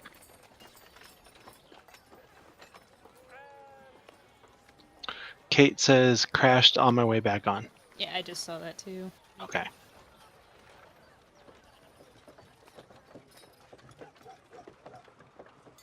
What's the name of that forest by the Undercity? Tirisfal? Or whatever. Yeah, Tears just Fall look- Glades. Yeah, that looks like that gets a big update too. Oh, and Silver Pine, maybe. It looks like we land our ships north, on the north side of the continent. And we, advance forward. I'm still very curious how they're going to give us back Lordaeron. Like, it's a piece of shit. Why would we take the time to rebuild it? Because they fucking burned one of our towns down. We're gonna fuck their town up. Hmm. Spoiler alert, I guess. Nah. It's in the fucking trailer. Come on. Maybe people haven't watched the trailer. Well, you know what? It's fucking 2018, and if you want to avoid a spoiler, fucking stay off the internet. Don't watch stream chats if you don't want to get spoiled, because my god. I was fucking spoiled Star Wars a week before the fucking thing came out. Still pissed. I guessed what was mostly gonna happen. I mean, I kind of figured the thing would happen, but I'm still spoiled and I'm still pissed. I still haven't seen it. Don't. Gonna If you enjoy like it Star even. Wars, It's not bad, it's just... Welcome back. Hi. We took a pee break. Yeah, no, I actually was listening for a little bit there. Yeah. I'm not like, sure. just wait. Well, I was waiting for Discord to load because it was really slow because everything was loading at the same time because I just restarted my computer. It froze. So yeah, on the topic of Lordaeron and things like that, because that was the last thing I heard before I Oh, needed the God. stream. Yeah, I'm pretty sure what they're trying to do is to put all of the Horde content on Kalimdor and put all of the Eastern Kingdoms for the Alliance is what they're Yeah. trying to do. Yeah. Except I think for some weird reason, Silvermoon and the Space Exar Goat. are still Yeah. in the same places, but yeah. Yeah. They haven't touched BC content, and I don't think they're going to at this point. Probably never. Anyway, I believe we're all back. Mhm. Yes, I'm back. I have food. I have drink and I have peed. Let us move Um, on. Where's our food? Yeah. Just In your to pack? share. In your packs. I don't We're think not talking about. pass. We're I not don't think talking I about. can pass a hot pocket through the internet. We're not talking about in-game. That food, is the Kate. kind of Kate. defeatist attitude that won't help anybody. No. Okay, I don't want to get cheese all over my computer. Okay. I do that every night. Wait, what? I said cheese, Romark. Oh, my bad. Oh no. Anyway, moving on. Yes, let's go. Okay, before right when I crashed, I was like, oh man, does Ronan know secrets now? And I never actually got to hear if there was a follow-up to that, or if you guys even heard me. What secrets were now? Well, Which secrets? I mean, assume Ronan is probably familiar with the nobleman that Faust is playing, but not familiar with the fact that Faust is, also the dude who is in the Thieves Guild stuff. Ronan's criminal dealings have not garnered the notice of the information brokers, so he's just aware they exist, but he's never actually met them. Oh, Most okay, of so he's he just been, doesn't. like fucking idiot foreign merchants in taverns with a Okay, deck of So cards. so he knows that he knows that fucking Mira and Scale know this nobleman somehow, but they don't know. He doesn't know. Okay, I got you. I'm tracking now. He never actually said who he was, other than the nobleman. No, So. he said the noble's name, and that's it. Actually, Ronan, you do know, however, that Thomas Donahue the noble, just vaguely from what you know, is a fairly prominent noble in town. Like, he's got ties to the council, he's got ties to various merchants, so he's not some unknown. So, but I don't know if you Suspicious. care about that information. So, But I now know who he really is. Not really. except you 'Cause he didn't don't. mention. Oh yeah, true. But I still know his face. True. That's true. No, he has secrets. Pretty secrets. And I can beat him out of them. Oh, no. Good luck. Oh You god. say that something really big. I'm just gonna say, if you ever attack him, that's gonna be a thing, and there will be lots of rolling. Oh god, is he like really high level? Okay, let's just keep going. He's okay. Is he high level? Oh boy. Alright. Anyway. Alright, you guys are heading towards the stables. You go to greet Farana. She totally recognizes you guys. She greets you very warmly. She and Neek get some horses together. She gets your horse, Bill, and Scale's horse, Belle. Because I'm not gonna try to say that. Try and say it. No. Bellerophon. What's so hard about that?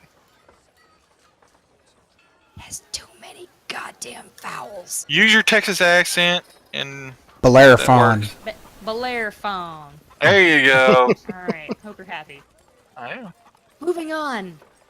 Farana brings out three lovely palominos, all saddled up, ready to go for the three people who need horses, who do not have horses. Shit. I had a question before we left the city, but I will ask immediately afterwards. Go ahead. I was actually gonna. I don't know if it's a thing we could do. Because, like, I don't know that any of us have training or a way to keep this animal, but, like, it's a long way from where we're going to here, isn't it? Yes, basically from what Varys told you, you guys are going to be taking the horses to Holmfirth, and then you're going to have to hoof it to Weldstone. Okay. And how, like, long does it take us to do that? It will only take you half day. Well, I lied. It's going to take you a whole day to ride to Holmfirth, and then another 2 days to walk to Weldstone. Oh, okay, that's not that long then, okay. I was thinking, like... This map is not to scale. No, I was thinking, like, we were going to be weeks away, or at least a week away. I was gonna see if we could get a messenger bird, but... The reason they're giving you the horse is to get you to Holmfirth faster. Right, yeah, that's... If you were to walk, it would take you 5 days to get to Weldstone. Okay. Well, that's alright then, I'm not worried about the burb. Alright, so they hook you up with horses. Jaharim, are you going to ride a horse since you need to make haste? He'll make an exception this time. Okay. Alright, for the three of you who do not own the horses, roll me a quick handle animal check. Okay. Oh god. Wait, What what? is that?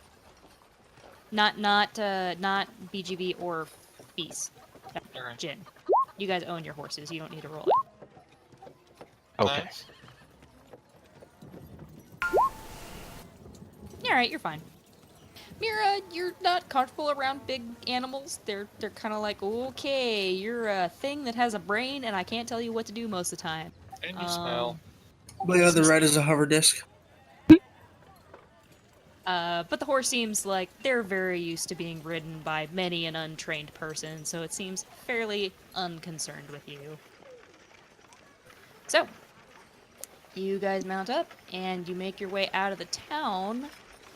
And as you do, you go through the undesirable tent town, and waiting for you, as said, is a dark, cloaked, tall, red tiefling on his own horse.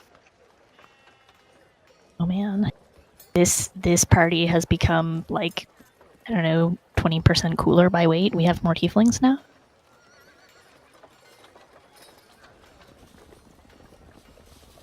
Tieflings. Yeah, sorry. No, nod to the dude and be like, I assume you're trouble. Anyone who says Tiefling will be immediately attacked. Oh no. I just put the tiefling up on the thingy. He's a dude. Dude who looks like he can handle himself. So, kudos. He greets you with a single nod. Did he, like, answer the question with another nod, or... Yes. Okay. That works for Ibia. Hey Nick, Yes. change the music, please. Oh, yeah, sorry. I'm kind of tired of the same crap. No offense. No, you're right. You guys are about to be traveling, so. That was really getting on my nerve. I'm sorry. I only She have left the travel music up after the last session. I honestly have it so quiet that I don't, it's kind of just background noise for me, so... Yeah, another same. town. Sorry. The only other town ambiance, like, soundtrack has, like, extremely loud chickens and a fucking, like, I swear to God, it sounds like a fucking cart tipping over and exploding because it's, like, randomly, like, halfway through the fucking clip, there's just this... I'm like, what the fuck is that? Clearly, it's a horse being run over by something. Apparently. So I didn't use it. So you only have one, so I'm sorry. That is okay. Travel music go. This is much better. Alright. Anyway. So, this motherfucker greets you. He's like, yep, I'm trouble, but doesn't actually say anything. He just nods a bunch of times.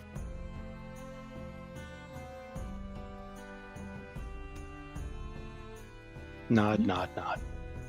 No, it's back. It just, nods, keeps going, assuming he's gonna fall in with us. Circle of nodding. Yep, he's gonna fall in the back. Alright. Actually, I'm gonna grab his thingy since you're traveling together. Not while we're playing, Nick. Gross.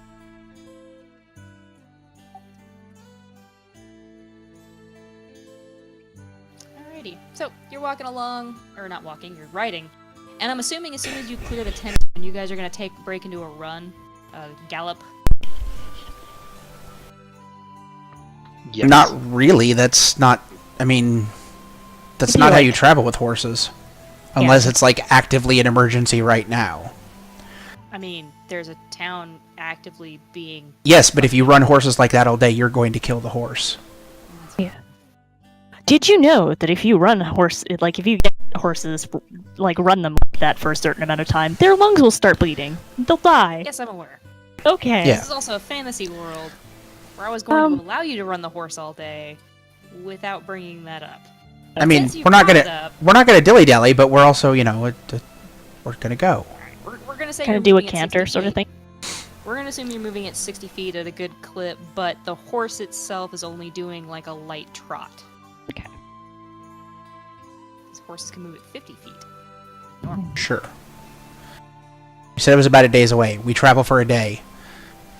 Yep, you travel for a day, and you're not quite to Holmfirth by sundown, but you can see it further down the road. Then we It keep will going. probably take another couple hours. Nobody in this party doesn't have dark vision. I think we'll be all right. Okay, you're gonna keep going. Yeah. Oh wait, Mira doesn't. Mira's a human, right? I have dark vision. Stick All right. here in the middle. Well, Keep going. fucking yeah. Your horse will follow our horses. It's fine. I say lights. You're not allowed to ever use the lights. I have dancing lights. Oh, that's right. You do have dancing lights. Okay, you're gonna keep going through the night. Okay, roll perception.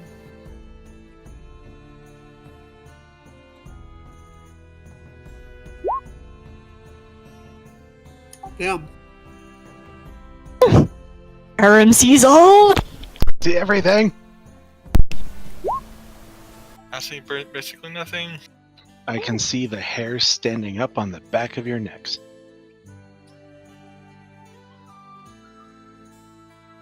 But like only for 30 feet or so because dark vision doesn't go out super far. You know what? You are absolutely right. 60 feet. About 60 feet, I'm saying. All right. As you guys round a bend in the path,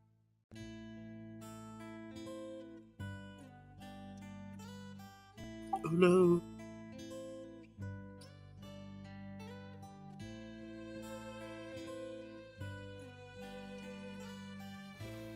fuck, where is it?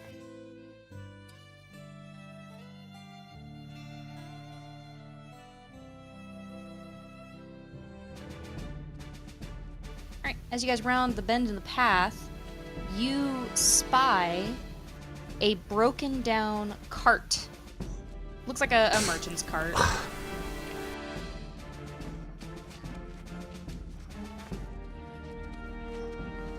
Alright. Broken down cart, looks like a merchant's cart. Further up the road from us. Where it is on the map. Alright. You should all be able to move your tokens, I believe. However, I will ask that you only move the 30 feet you can normally move. So I'm assuming you're going to dismount and check this out. Does it look recent? Jesus, Scale. Does it look recent, or...? You're not sure from this distance?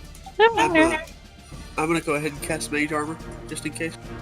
Alrighty, go ahead and just click it. I'll sleight of Yes. hand so she casts it on me instead of her. B is just kind of looking around at people getting off their horses and being like, Runs I up mean- his horse and makes his way forward. alright, and she dismounts and, you know, kind of starts making her way forward. She's not really doing anything, because But She- this is 30 feet. Actually, this guy... Whoop! He dropped into stealth.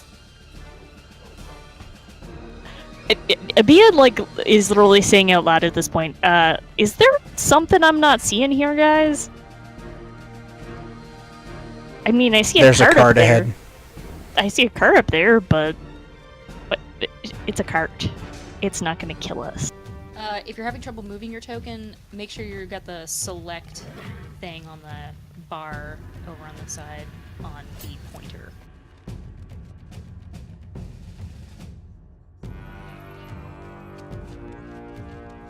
Alright.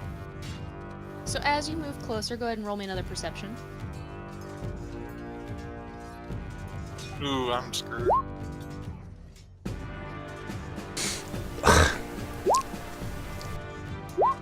Kind of blindly going in. Everyone's like, bitch, I know what I'm doing. It's a fucking road. What are you people all staring at?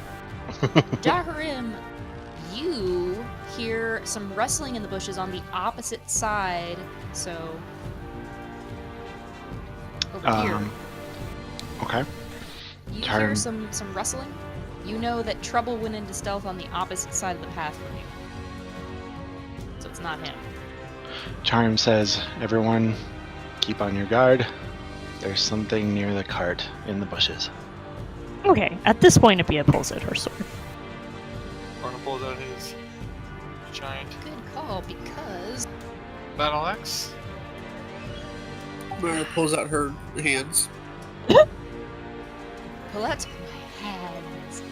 Alright, as you guys ready, and because you are very, very looking around like what the actual fuck's going on, a crossbow bolt whizzes past your head, Ronan. Roll initiative.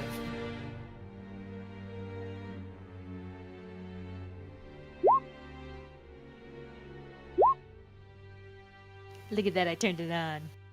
I turned it on so it does it for me.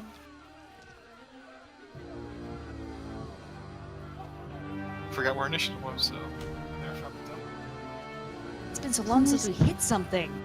It won't put my thing on the D. I don't know why.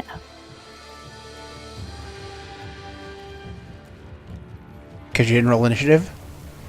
Initiative. It's right there on the thing. Roll again, because you rolled before it or up. Oh, yours is in there, and you rolled before me. Oh. Never mind. Don't reroll, that's a 19. Okay. It says something about valid tokens not selected, so I'm wondering if maybe I have something wrong on my end about like. Yeah, it wants your token to not just be a logo. It wants it to be like a picture of a person. How come my token has a name and no one else's does? Because you only Because see the name of your token. you can see the name, nobody else can. What? I should have names turned on for everybody. No, Are I names can not only. showing for everybody? It only. No, it's fine. Like names only show when they're selected for me, and I can only select my tokens. So. Oh, my bad. My name shows up on mine all the time. But I don't see anybody else's. Oh yeah, no, you're right. I see my name all the time. I was wrong.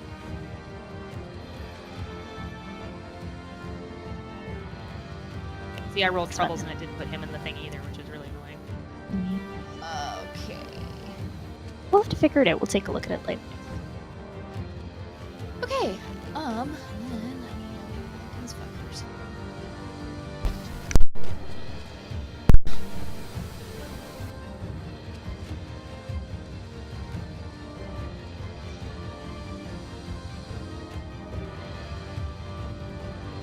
Why is my other one not? Oh my god. Are you fucking doing this to me right now? Really? Oh no. Motherfucker. Punch it.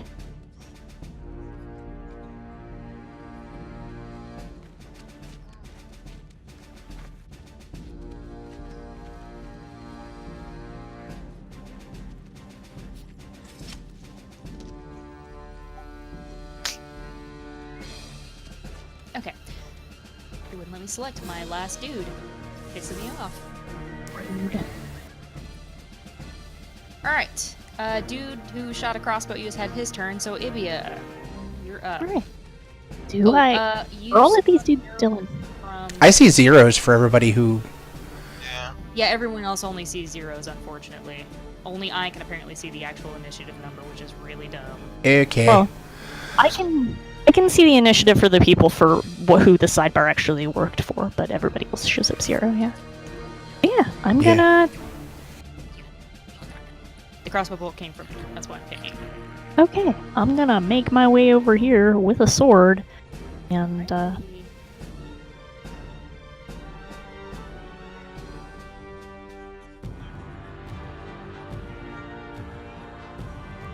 is there a dude in here for whom I can sword? Stab at the bushes. Zindi bushes. That's what you can see from where you are. Send Okay, so I don't see the dude. Not see a dude. There's a lot of bushes and trees. All right. Do you want me to? What am I doing here? Try and find this. You can try to roll perception. You can fire blindly. I think you've got a long range weapon. No, I don't. Well, I do. I have the sling, but I need to dig it out. With my passive perception, do I see anything? I Or don't actually know how passive perception works. it's basically like something your character might notice when they're not actively looking. Like if I'm actively looking, it would take my action for the turn. Whereas passive perception is just like how perceptive you are by default, sort of thing. So would I just roll? It's against it? no, it's 10 plus their perception, and you just determine if that's high enough to see something. Yeah, my passive perception is 16, so I don't know if you would consider that. If he's actively hiding, then I do actually need to actively look for him.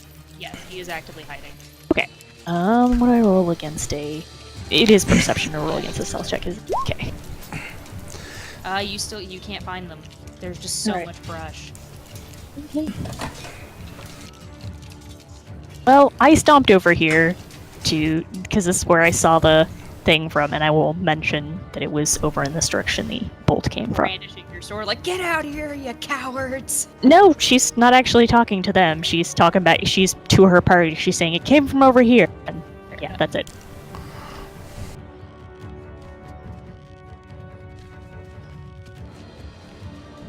coming from this direction, sort of.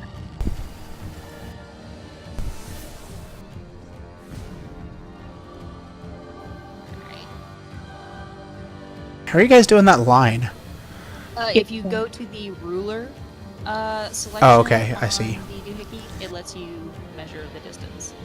Also, if you hold down Alt while you do so, it allows you to go outside of the blocks.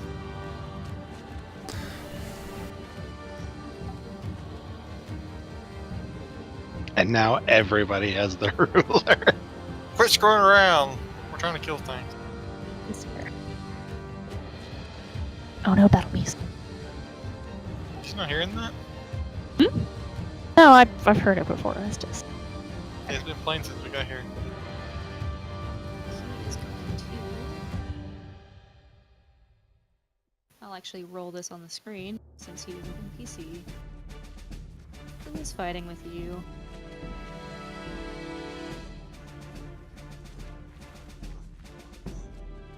I don't know how long ago you guys were talking about that in Damn it! Twitch chat there, but how is that Apocalypse out now, or is that coming out? No, it's not out now. Okay. Wait, what? When is it coming out? Don't know yet. They haven't said the date. All right. Well, you watch as an arrow fires out from where you saw Trouble go, and it thunks into the broken cart uselessly. Unfortunate. It's not shooting in my direction though, so I assume it is not a dude trying to shoot at me. He did not roll too bad on severity, so. Alright, now it's bandit number 2's turn.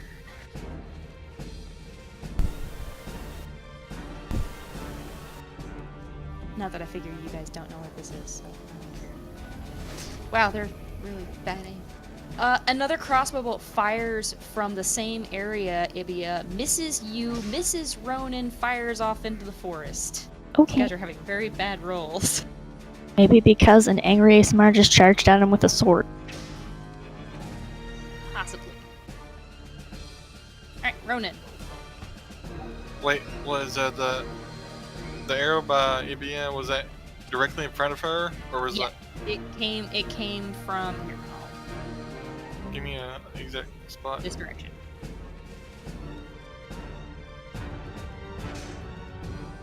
Where the end of this measuring stick is.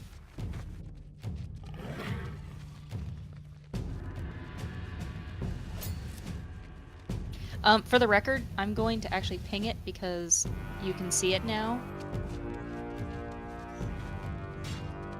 God damn it, ping. There's a pathway around the trees this way.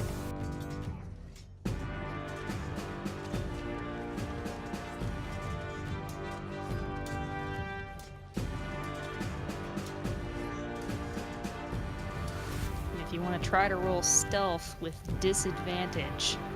Ha! Fuck that. Okay.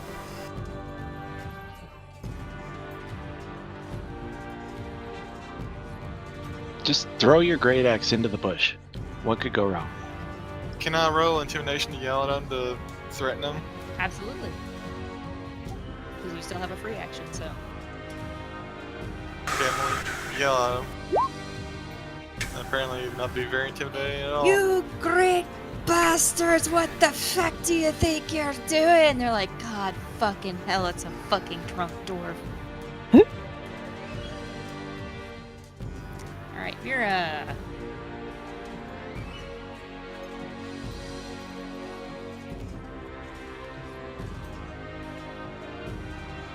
Do I need to roll for stealth if I move there? Yes. Only if you want to do so stealthily. Yeah, only if you want to do so stealthy. If you Oh, well, no, I'm not going stealthily. Oh, then no. It was just stealth if you wanted to get around them without them seeing you. But if you don't give a fuck if they see you, then go for it. Alright, I want to cast Burning Hands. Burning hands on the forest? Yeah, if that's possible. What the fuck? Oh dear. Well, if people are hiding in brush, you could set the brush on fire. That is... Yeah, Yeah, there's also that's easy entirely to my- hide in yes. said brush. No, he's. I mean, Tom it shouldn't Lamb spread too shit. fast, right? It only goes 15 feet in front of me in a cone, and he's he's outside the range. So I know they're outside the range, but if you light the forest on fire, just saying. Not well outside the range, just outside. he's just outside the range there. All right, cast it.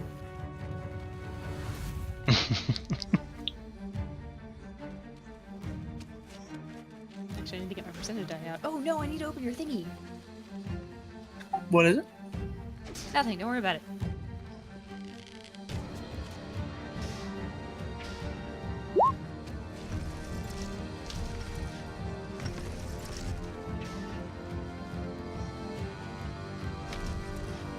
How did my percentage die get to the bottom of my bag? Ow. Haunted.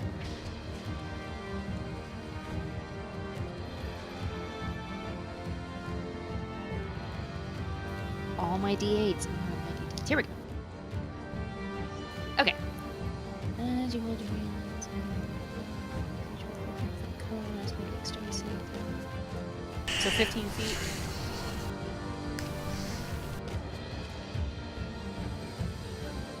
Alright, so you're literally just lighting the tree on fire. Pretty much. Okay. I'm gonna roll a couple things. Oh, First off- Jaharim and Mira are gonna have words. First off is a percentage die roll.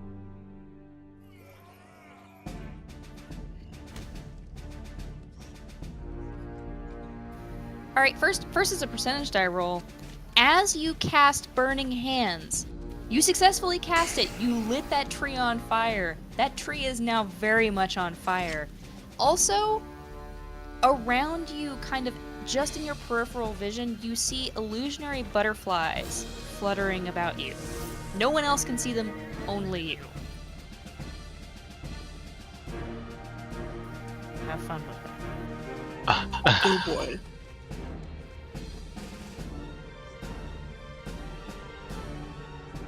Right, you lit a tree on fire. Yay, the forest is on fire. Alright, Jaharim, you're up.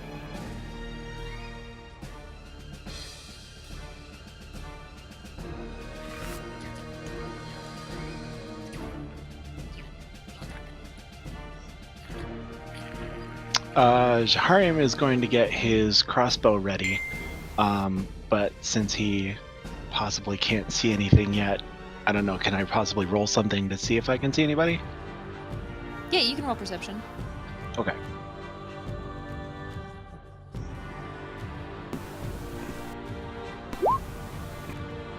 Hot damn, alright. Yes, you can see one of them. Two of them, actually. They are bandits. Okay. Since he moved, can I still make another action? You only move 30 feet, right? 35. His speed's 35. Oh, that's right. Should Your only be speed's 30. 35. Okay. Isn't it? Yeah. Yeah, you can see them, so I will say that you could properly hit them without blindly firing. Okay, then yeah, he's gonna take a shot at one of them. Crossbow. Yeah. I swear to God. We should just multi-class you into a fucking ranger at this point. I don't know. I kind of like his whole deal where he's a wizard, but he's still very naturey. That just barely missed, and I'm so upset. Damn it. I'm sorry. You fire the crossbow, but because you got really damn close, I'm gonna say you grazed his armor and revealed them to the rest of the party. Yay. Because now they're panicking, going, God, fuck, ah! Tree on fire, crossbow, Yeah, fuck. tree on fire and crossbows, oh god!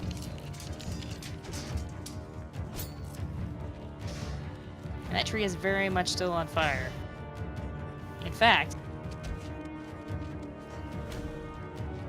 because you lit the damn thing on fire,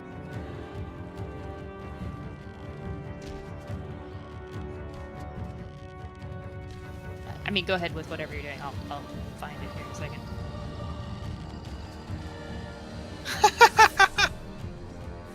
That's a bullshit move, Nick, and you know it. Bullshit move. It's fucking fire. Putting the fire at the fucking front of the guy. No, I had to drop it on the map to. Well, I was gonna take the pen and just like draw some squiggly fire on the tree. Alright, there's where the forest is on fire. That blocks one of our ways. It's bigger unless you do something about it. I think you should roll to see whether it gets bigger or not next turn. IMO. It'll get bigger on its turn. How about that? Okay. Okay. Alright. Now it is Bandit Boy's turn. Again. We can actually fucking hit something. Yay! I mean, not yay, but. Alright, another crossbow bolt whizzes through the trees and strikes you, Ibia, in the shoulder. All right. For. Good thing I don't need that shoulder. Don't need that shoulder. 3 damage. All right.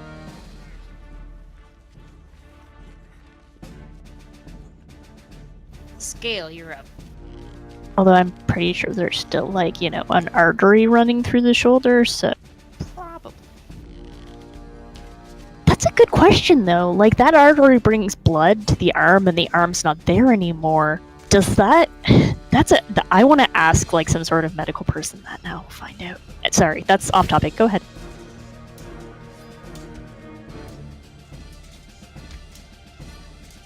Scale, I believe, is doing some measurements. Ah, that's Mira. No, it's me. Or that's here, sorry. You can tell the color of the arrow is going to match the box on their little token On my thing down at the bottom. On my screen, your color and Jin's color are almost identical. Oh, okay. Rim's and Mira's are almost identical. Okay. I've got them all different colors. I Yeah, mean, it's- I can see that there's different shades, but when you're on the map, it's so thin that I can't really tell. Okay. We haven't quite color balanced the new double monitor yet, so. Oh, okay.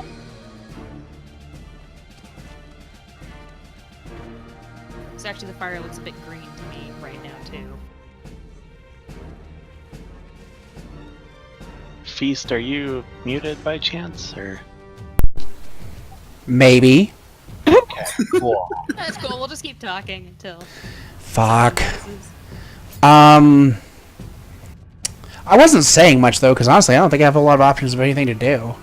I'm just gonna double move, I think.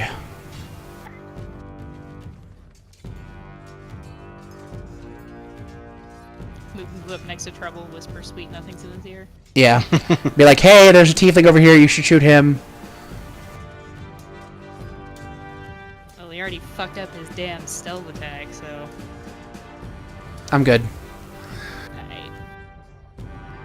Also, I apologize for the lines being, like, not lined up, and it's super annoying, and I know it's really hard to see.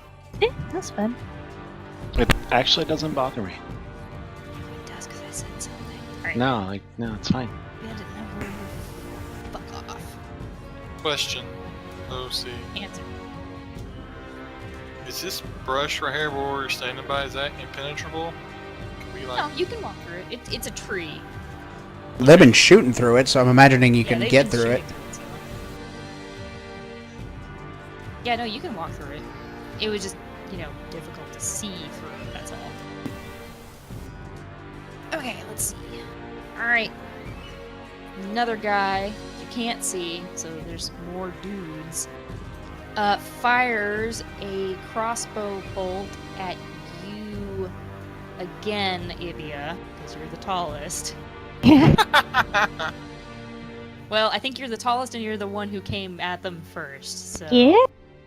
Also, you know, yelled out where they were and stuff.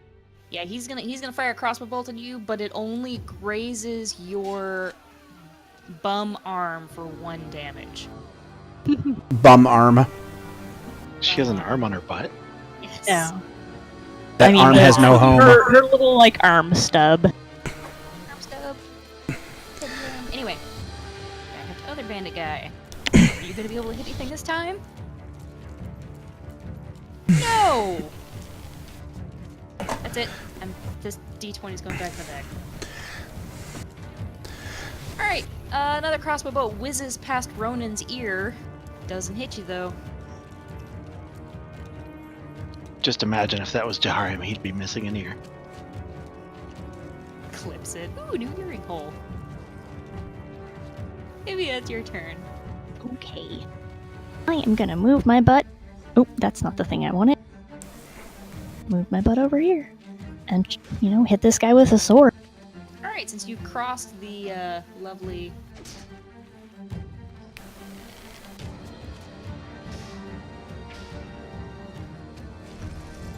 So you got eyes on that side now.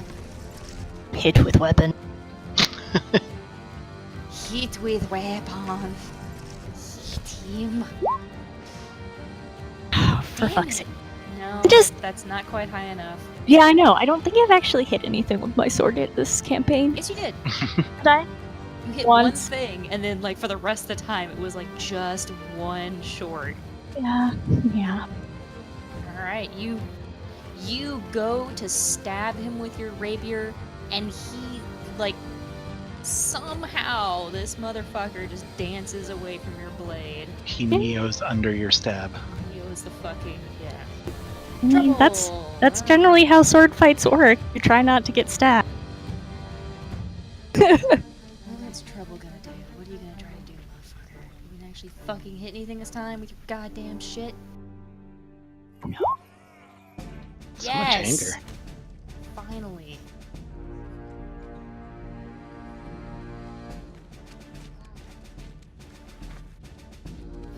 Alright. Alright, from behind you, Scale Trouble ducks out from the bush, takes aim with a large short bow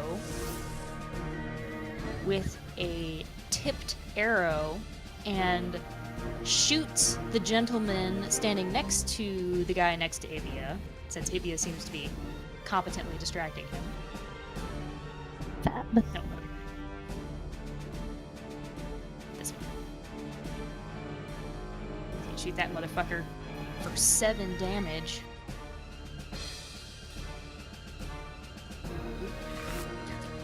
My pen parry's out of ink. Oh, you piece of shit. You're so useless to me. Here, take mine. It doesn't fit. I got it. I picked up a pencil. Pencils never fail me. Until they break. I'm doing this math. I will roll for other bandit.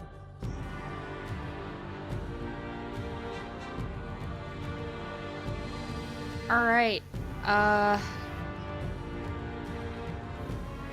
This guy.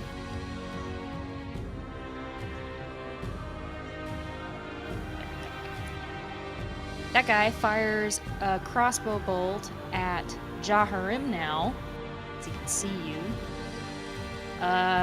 Hits you in the thigh for 2 damage. Ow. Not too high though, Mr. Junk. Ronan's That's turn. good. Also bad because, there's, again, an artery in the thigh. But go on. As I said, it wasn't too high. I'm gonna run up by this asshole and swing my battle axe at him really fucking hard. Oh, damn. Jesus fucking Christ, my dude. Damn. He dead? He is not quite dead.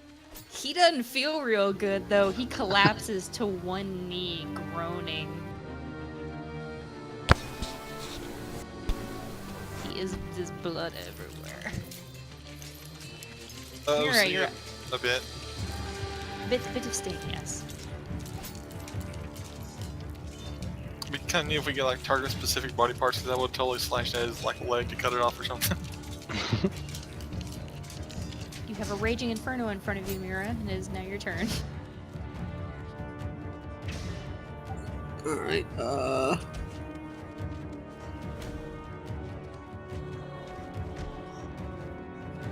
Just gonna walk around. You might want to move.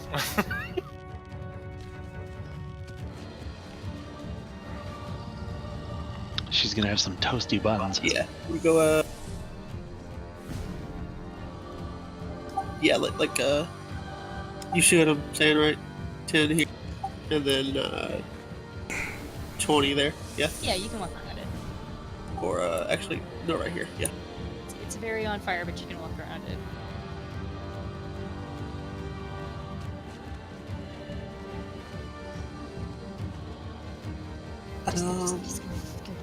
And I think that's gonna be it. Okay, you're just gonna move and not try to attack. I don't think I have anything that would not hurt other people.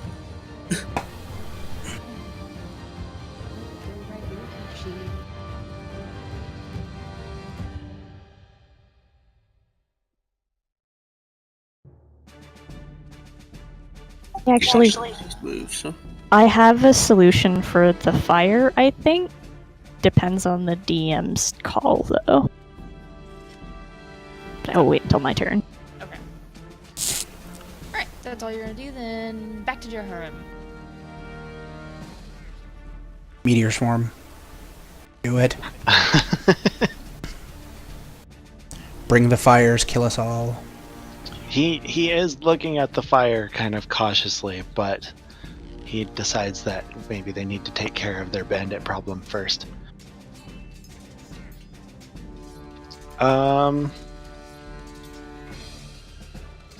He's going to cast Magic Missile at the 3 bandits that are still standing. So 1v1? Yes. Not the guy who's kneeling down. That's the one that hits every time, right? Yeah.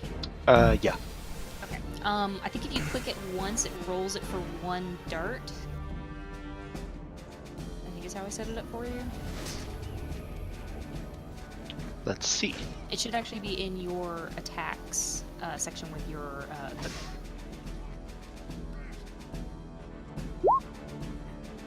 Yay! And just go ahead and roll that 3 times. Oh, Well, wow. it's really fantastic. It rolled 2 for every single one. He rolled 1 for all of them because he gets a +1.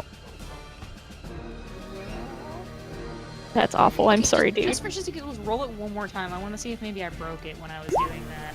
Nope. Nope. Nope. Okay. Oh, you rolled a 4 that Just time. checking. You know, I'm gonna take that 5 because fuck that. No, That's no. 3 ones in a row. It's fine. He's firing It around happens. trees and through people, and Alright. it's fine. So the 3 that aren't currently crippled on the ground. Yes. Alright. And I'm debating if I want to change the formula of it. Change. Yeah, you can mess with the formula. I just did it for the 1 missile so that you could either cast 3 at one thing or 3 at 3 different things without having to like. I mean the element, not the formula. Sorry. Oh, sorry. Right, you can do that fancy thing. Yeah. I think he'll just stick with force for now because he doesn't want to damage the scenery more than it already has been. The nature that's been lit on fire. Oh boy, you're gonna hate me in a second. I have a feeling that Mira and Jarum are not going to become friends. Our 2 casters clashing already. Alright. Yeah, it hits, the force hits all 3 of the other bandits in the stomach and just, oh god! No. Takes damage each. Back to Kuykendahl.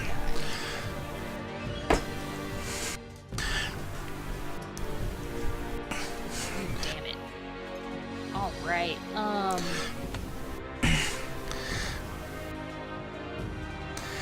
this gentleman is quite upset with you for almost cleaving one of his brethren in 2 there, Ronan. He pulls out a short sword and swings at you with a 19. Ooh. He's gonna hit you for 7 damage. Oh, Ow.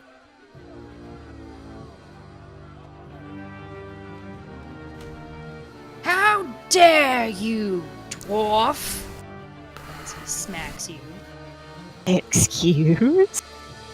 Rowan spits blood and laughs. Though kind of like it hurt, kind of laugh. Like, fuck you. Spits my Alright. blood. Scale.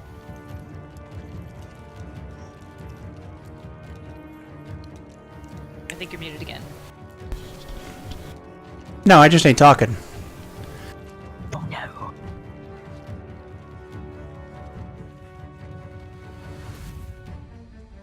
I'm going to cast that on the 3 that are not on the ground. They need to make charisma saves. Alright, charisma save. What's your spell DC? 15. That needs to be okay.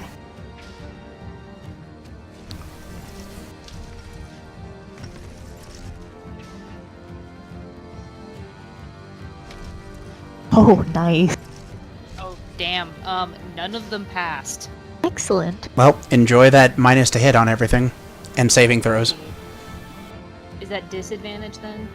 No, it's just they roll a d4 and subtract it from whatever their roll is to on every attack roll or saving throw for the next minute.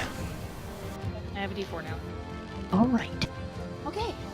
That sucks for them. Yeah, it do. Now this boy gotta roll and then subtract.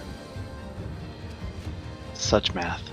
I'm not even gonna subtract because you rolled a fucking 7.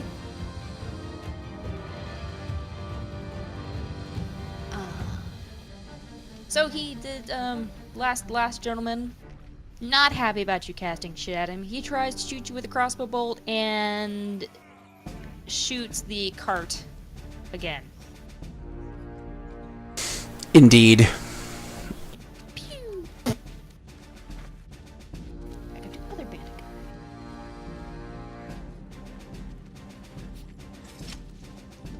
God damn it. Not even gonna subtract because once again, he didn't fucking hit anything. Alright, instead of actually attacking since he rolled some fucking shit numbers, he's just going to stand there taunting y'all. Oh, you think you're so high and mighty coming into our forest on our path?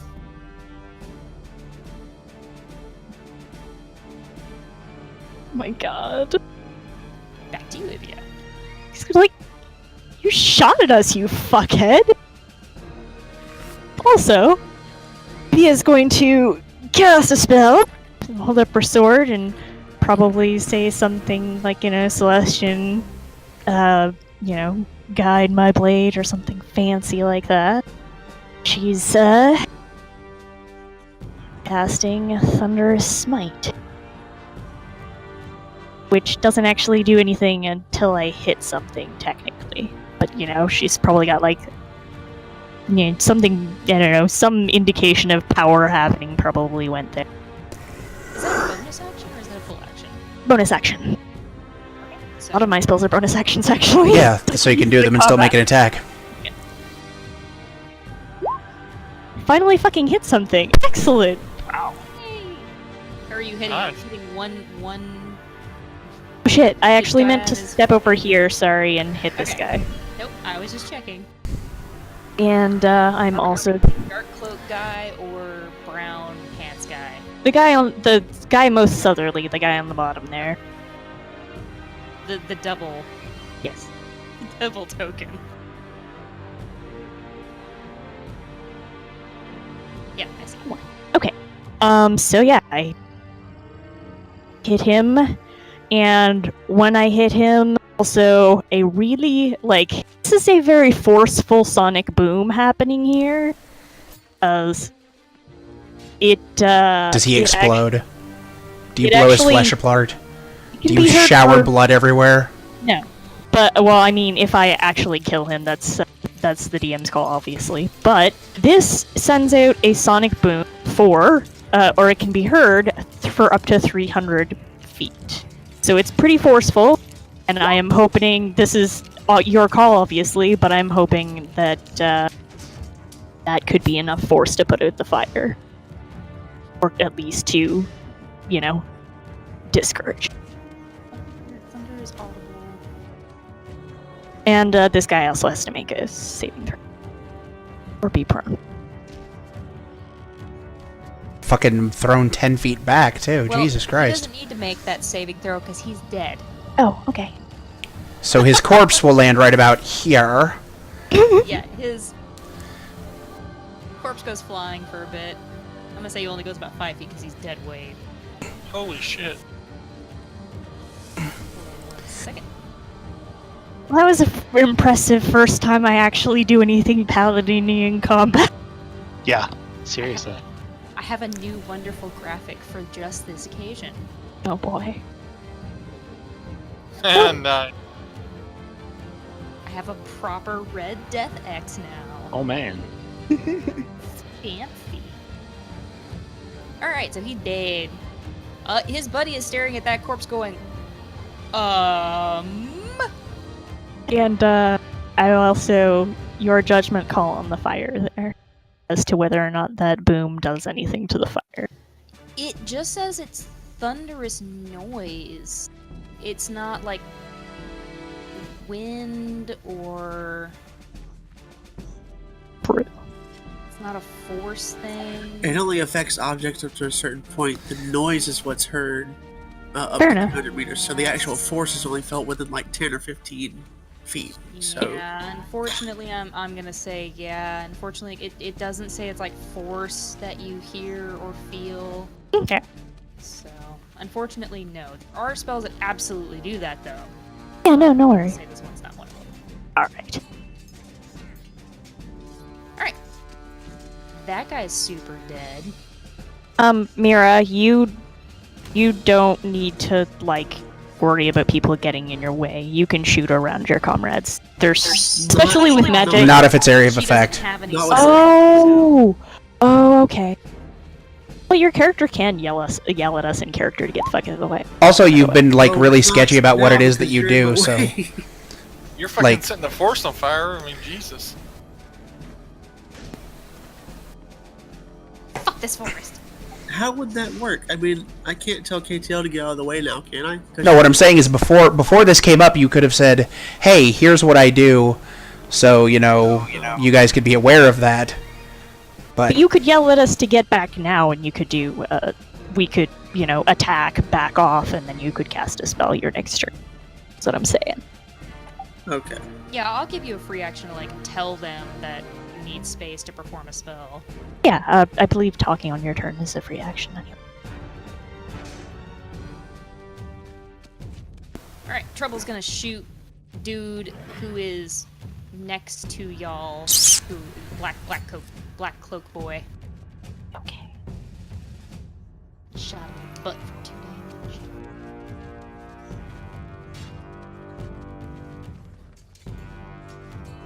Alright. Okay, which one of these fuckers hit me again? The one who shot you is Black Cloak Boy. Oh, Well, someone stabbed him. Yeah, somebody Oh, stab, yes. Black Cloak Boy stabbed you. The one who shot you was, one you fucking cleaved in half almost. I'm going for Black Cloak Boy. I'm gonna swing at him really fucking hard. Did I roll for the bandit yet? We'll do it very Oh. quickly. Doesn't Oh, matter, but he you already did. fucking missed. So, 8 damage to Black Cloak guy. Yes. You slash at him, and he tries to carry it away with his short sword, and you just slap that silly piece of steel out of his hands and slash him down the side. He's not dead, but he ain't happy.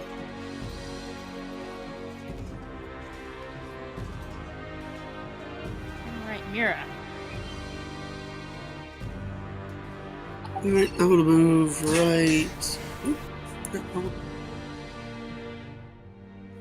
gonna move right.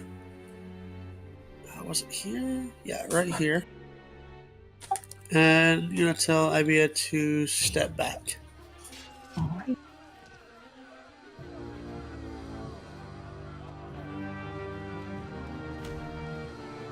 And Bia Actually- nods. Can you move 5 more feet? How much movement do you still have?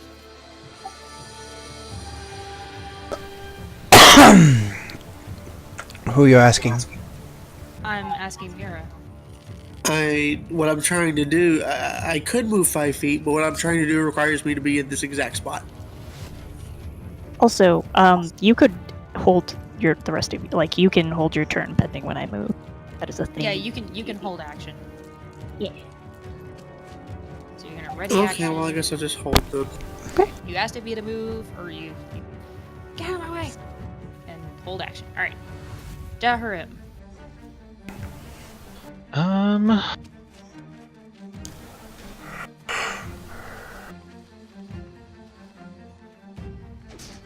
He is going to try firing his crossbow again. I just love that you're a wizard who uses his crossbow like 90% of the time. Well, first and second level where you have like just a handful of spells. That's fair. Although you can cast your cantrips as much as you want, but I don't know if you have combat cantrips or not. The only harming cantrip he has is poison spray, or something along like that. Yeah. So, yeah, he's going to, I guess he could finish off the guy that's kind of kneeling between Ibby and Ronan. I'll slit your throat. And I mean ever do. That guy's Stupid kid, I'll slit your throat.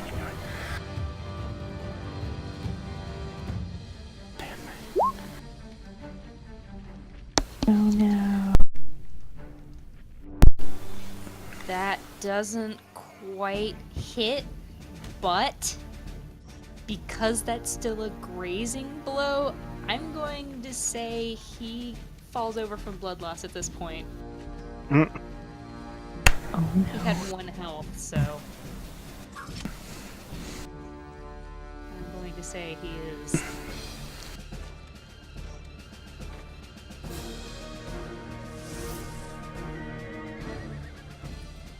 expired.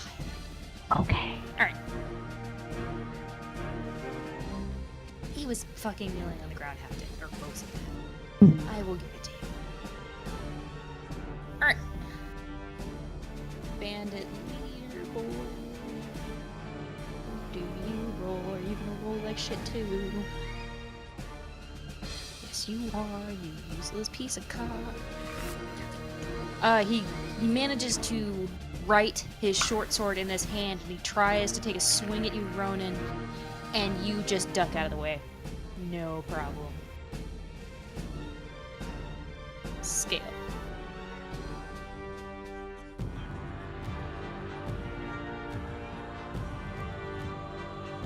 Let me mute it again.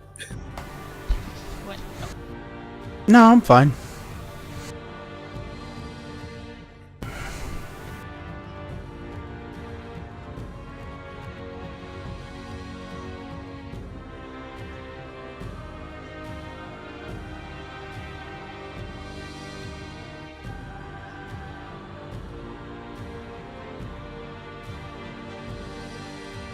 I'm just gonna hang out here.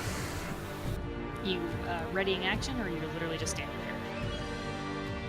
Well, I'm not just standing there as in, like, you know, oh, hey, please shoot me, but I'm, you know, like, these guys are in enough trouble, I don't feel like I really need to take an action right now. Okay.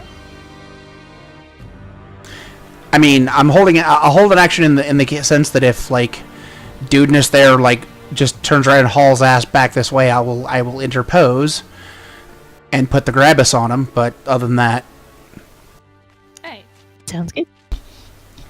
Alright, at the top of that bad boy, he's going to try to attack. He's an idiot. Really running away would have been a better idea. But that's his boss getting the shit kicked out of him, so...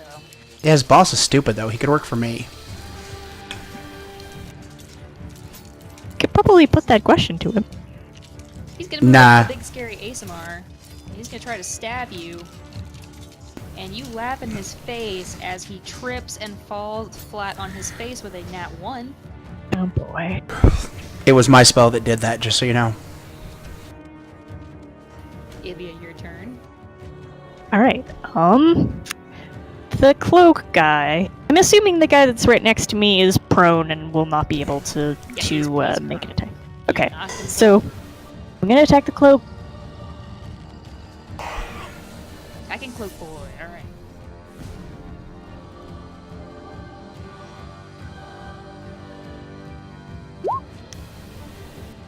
Hey, Oh yeah, you hit him. Let's see.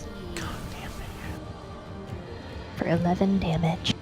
You leap forward with a nice good stab of your rapier, and you get him right under the leather armor between the ribs, and he just, you damned travelers, more trouble than you're worth, growls.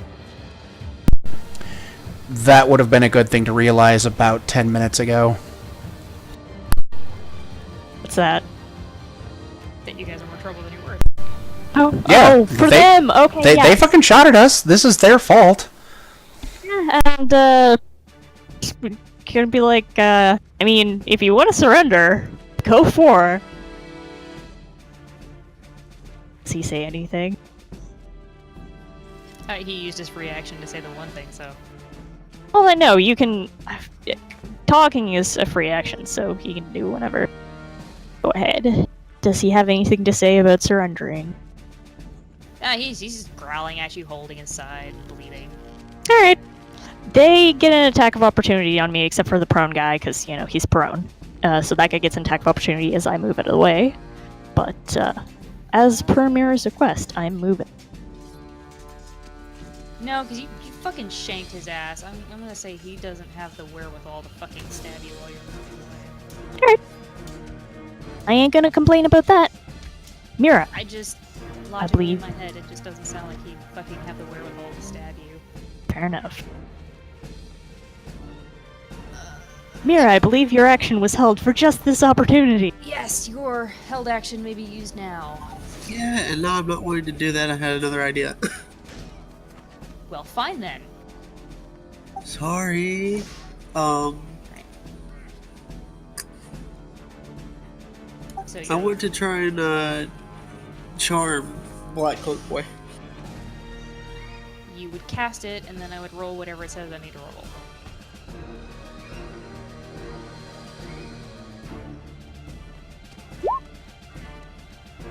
Okay, DC 14, wisdom save. His wisdom is good.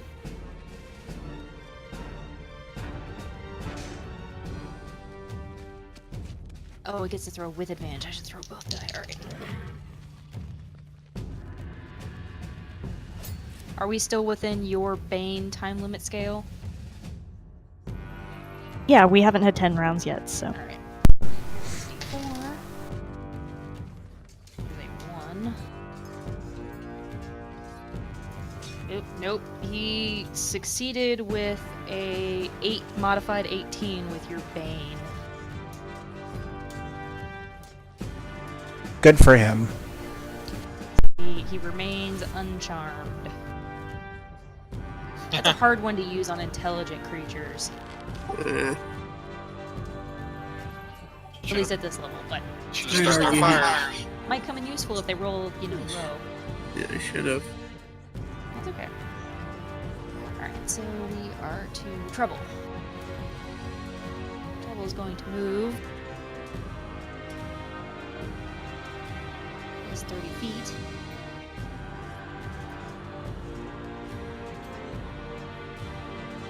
Attempt to stab him, motherfucker. Yay! Oh shit, I think you just did max damage. Yep, Trouble's going to shank the bandit leader in the back, and the bandit leader collapses. He died. Stabe.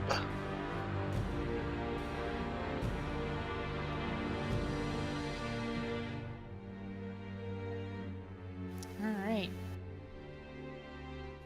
Only one standing is his poor little, Has it been his turn since he got knocked over? Because he's not standing yet. Nope, it has not been his turn. Ronan, you're up. I'm gonna slash this fucker. He like stepped over his prone body and was like, I'ma stave him. Well, goodbye. He's very dead now. Good night, sweet prince. He's prone, and you step over him and fucking cleave his ass, and he Chop his just- head off. Chop his head off. You want to chop his head off? You can chop his head off for that much damage. Yes. Chop his head off. All right, you chop his head off. Congratulations, you now have. That's much Okay. cooler. For a given definition of cool. And I spit on his corpse. For good measure. Abia's like, all right, anybody have any ideas about this? Motioning towards the fire. Well, I can't pee it out. Well, Abia's gonna try to start clearing brush around it so it doesn't spread. Until anybody has a better idea. If I change a spell to cold, does it like freeze everything, or can it be like a water kind of thing? Like what is that? Spell you wanted to change it to cold? I was gonna try the poison cloud, but change it to a cold cloud instead. Yeah, Poison I would spray. say that would do something. That would stop the fire. Okay. Yeah, Jaharm's gonna move closer to the fire and use cold spray on it. All right. That is a huge ass fire. I'm gonna say that you don't need to like roll to hit. Okay. What's a cantrip? He can just do the skip bell Yeah, over and you over and just over do and that. over until it's enough. Yeah, you put out the fire. Unfortunately, the And- tree is definitely, no more leaves. Ashen Yeah. trunk. And as he's doing this and watching the tree slowly die because of both fire and freezing, he prays to Sylvanas to forgive everybody. And a single tear rolls down his cheek. What percentage did I for that? Sylvanas does not forgive us. We are all dire unicorns appear to slay us all. I need to remind myself to say Sylvanus rather than Sylvanas because everybody's going to think I'm talking about undead bitch. Undead bitchy bitch. Silva anus. Yes. I really, really, really need to order this a lot better. Okay. All these fucking song clips are named, but they did not make the icon. God damn it!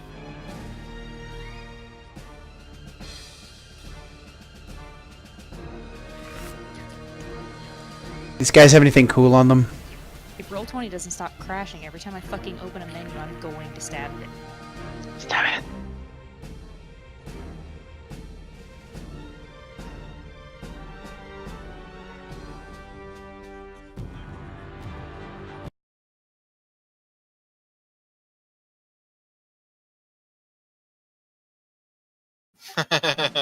Yay! Hooray. Everybody twirl your weapons over your head. Sounds good. Mira just does a twirl of her hands over her head.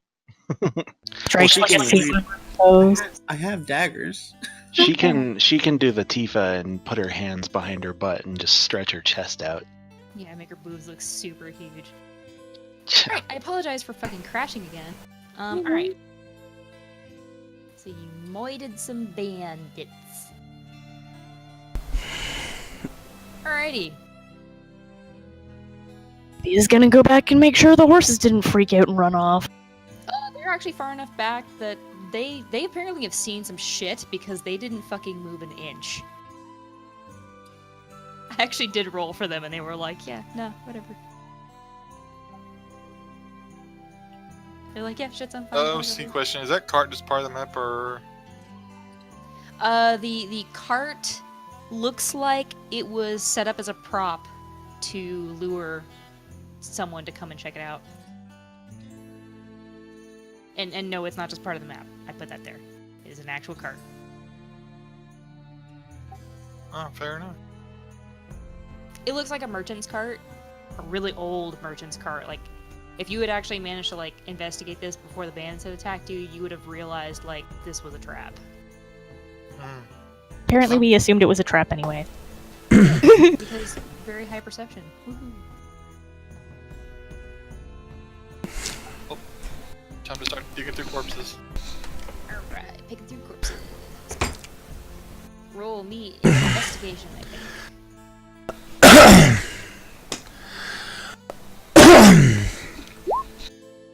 Pardon me. Woof. Whoops, that was supposed to be this trouble, but oh well. Oh, thank God, Feast. Alright. You don't need to keep saying that. I'm just going to assume it from you for most things from here on out. You're welcome. Apparently, I don't find shit. Alright, mean- with the combined efforts of Skail, Mira, Ronan, and Trouble, on the bandits you find a burpee GM.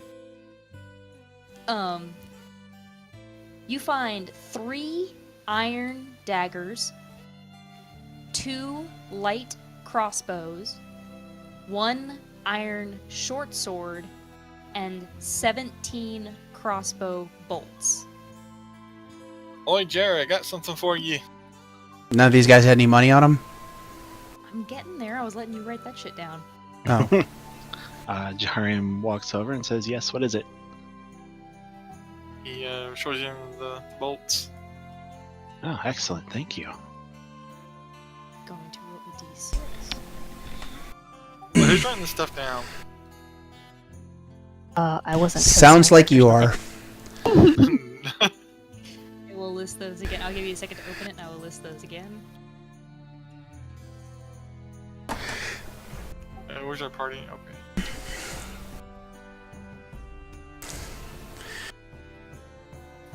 Let me know when you're ready.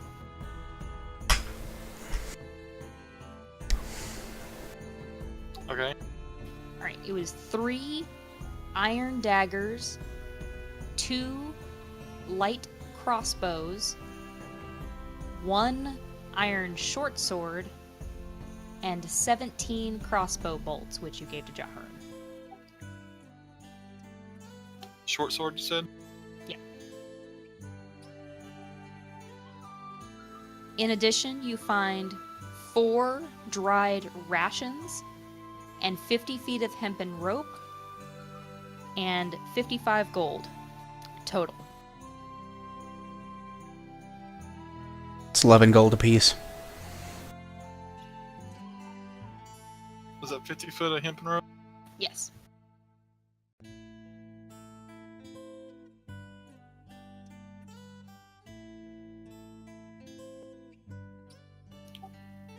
I just excluded the the crossbows for Okay. Jarum, You can and just I'll add exclude those the to- gold, and everybody can just put the gold up and put it in their Yeah. little thing. Just add you 11 gold each of your doohickeys. Woot. Except for Trouble isn't going to take any. Even if you tried to offer it to him, he Wait. would have refused. Sorry, how much gold is the thing? 11 gold. 11. 11. each. Okay. Thank you.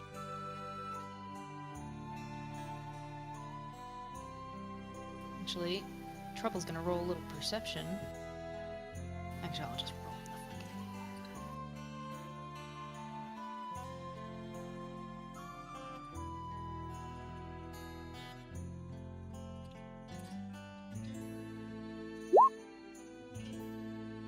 Damn, Trouble.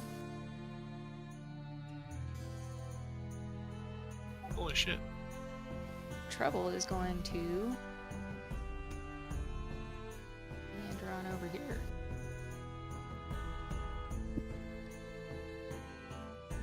He spotted something in the brush.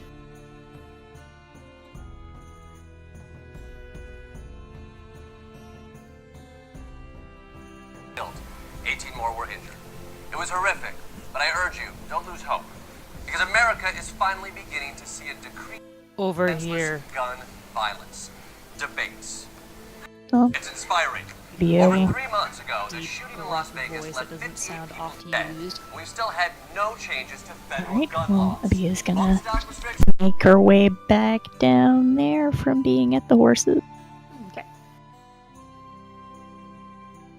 Because she doesn't know what he's saying words for. Maybe something's happening. Scale inside the fire.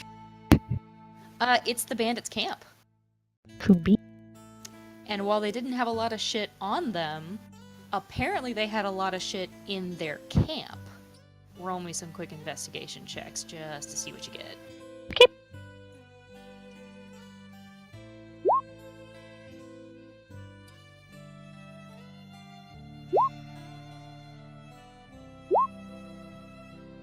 Alright.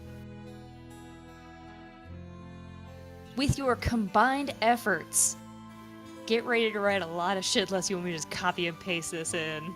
I can write it. Hold on. Okay.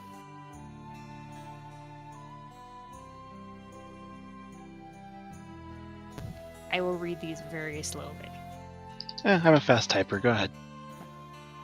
You find the following in the bandit camp: 2 sets of fine clothes,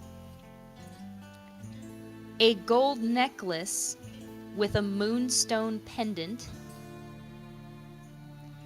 a bronze ring, and a jade ring, none of them magical.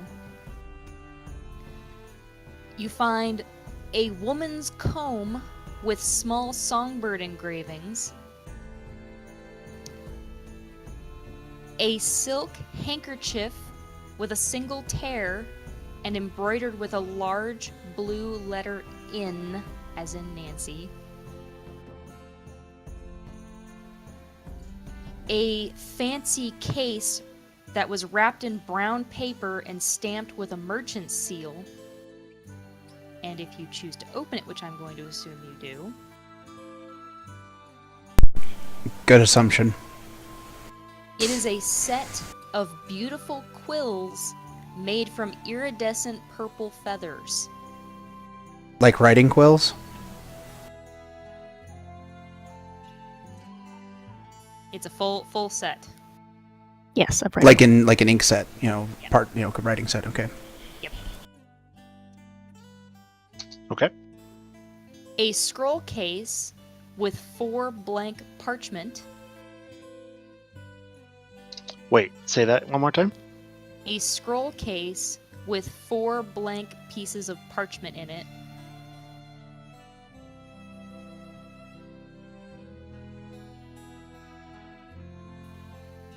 And if you choose to take them, 2 serviceable bedrolls, a tinder box, an iron pot, and firewood. Done. And in addition to all of that, you found 250 gold, kind of stuffed in amongst all that shit. Shit. 50 apiece. They have apparently robbed a lot of people. Yeah, I'd say.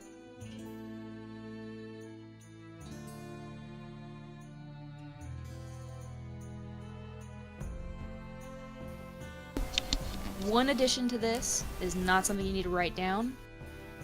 In the fire pit, amongst the fresh firewood, you found the half-burnt remains of a wanted poster for bandits.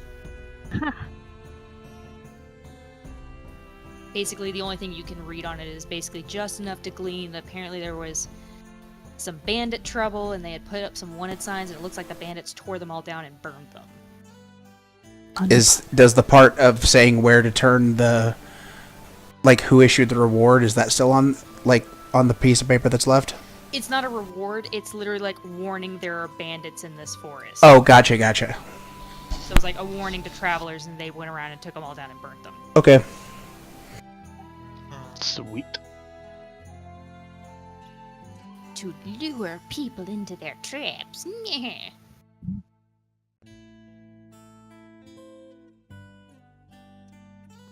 So we were close enough to town that we could see it, right? Yes. Well, So these were some brazen motherfuckers. yeah, I'd say. I will, or Abia will suggest to the rest of the party, once we're done looking around, we should head out before it gets any darker. She's also going to cast a light. It hovers near Mira. It's just a thing she can do for being an ASMR, so thumbs up. It was very Thumb up. Thumb up. single thumb. That's true. That is true. Doesn't hover like super close to Mira, but somewhere nearby. It's just sitting on top of her head. Mira's What gonna are you guys cast looking her at? own lights. Fuck your light. But now there's 4 of them. Bia's just being considerate. That's all. Lights. Also, your dancing lights only last up to 1 minute. Light lasts for a very long time. Oh. 'Cause it's fancy like that. Light is literally just meant to light things. Dancing lights can do other things in common. Very true. That is fair. Alright. As you guys gather all that shit up, decide on who's carrying it, distribute it evenly, blah blah Pack it blah. among the horses and so forth, so on. So on. So for the sake of brevity, you all get back on your horses and you continue on to Holmfirth.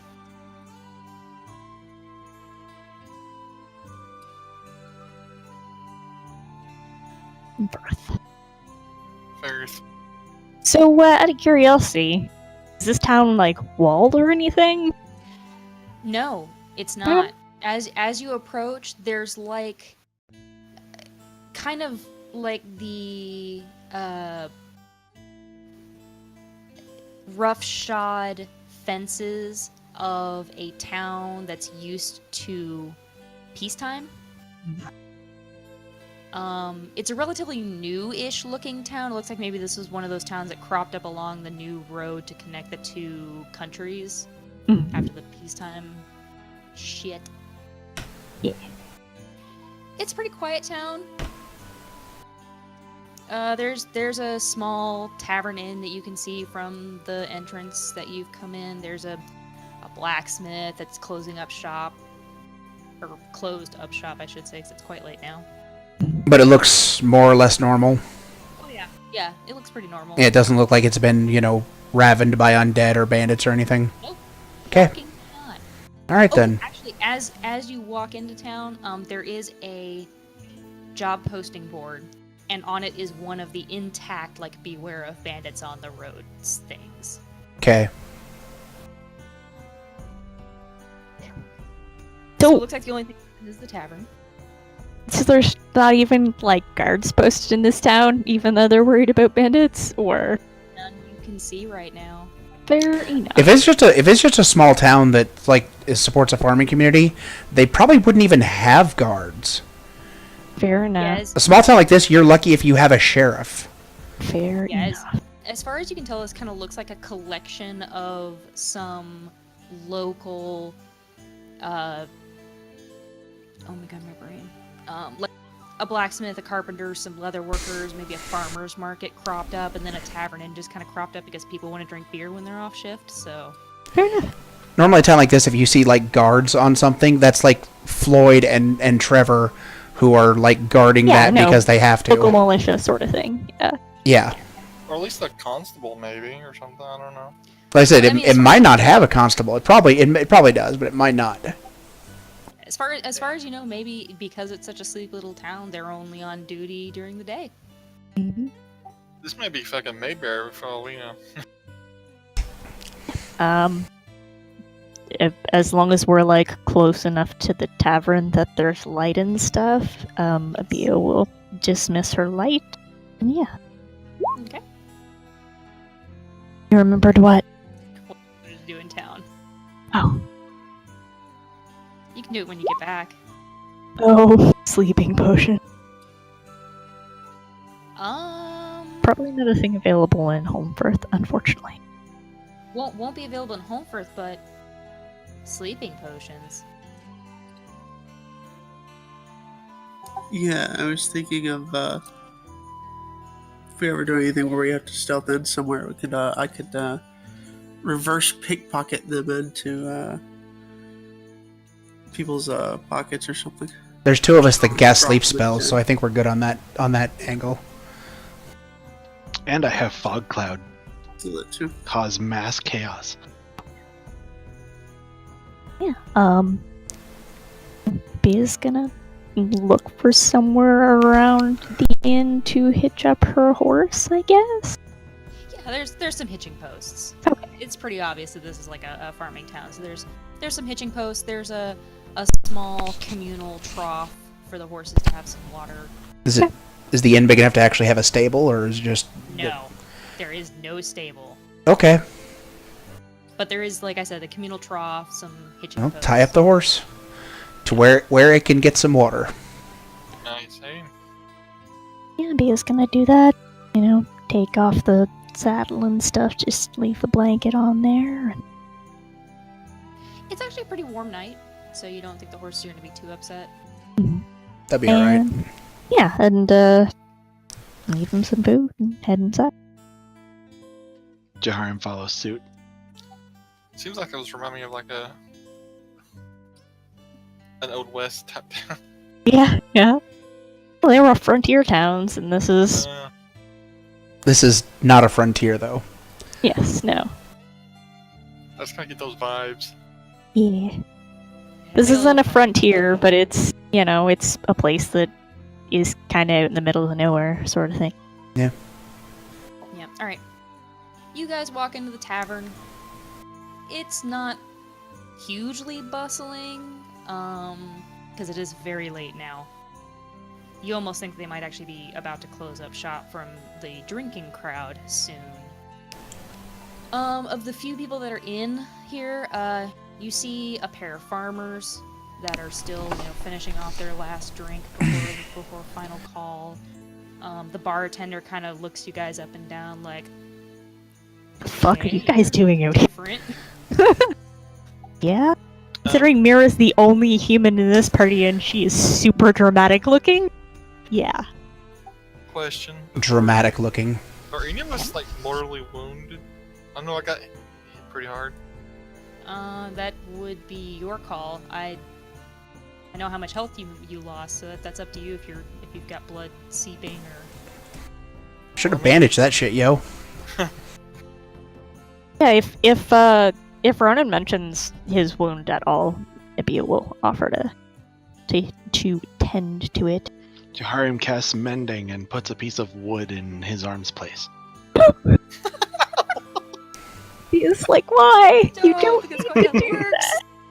that.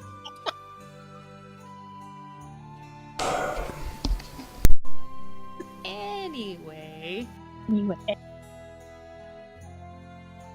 the bartender kind of nods in your direction, like, "Can I help you?" we're looking for rooms for the night, or a room for the night. Whatever And you got food if it's available. Yes, that too. An L. The bartender kind of sadly looks at you, Ronan. He's like, "I just called last call. I am so sorry." Oh, that's just mean. Yeah. It's like, I don't know, probably 1 o'clock in the morning at this. What is this last call you speak of? What is this bullshit? Plus, you have booze in your bag. Just go to a room and fucking drink your ass silly in there. Anyway. Not supposed to take alcohol through your butt. God, Says you. Anyway. die. Okay, yes, sorry. Anyway. Oh, Yep. Nope. He just holds out his hand and I fucking had it open. God damn it! This was supposed to make this easier.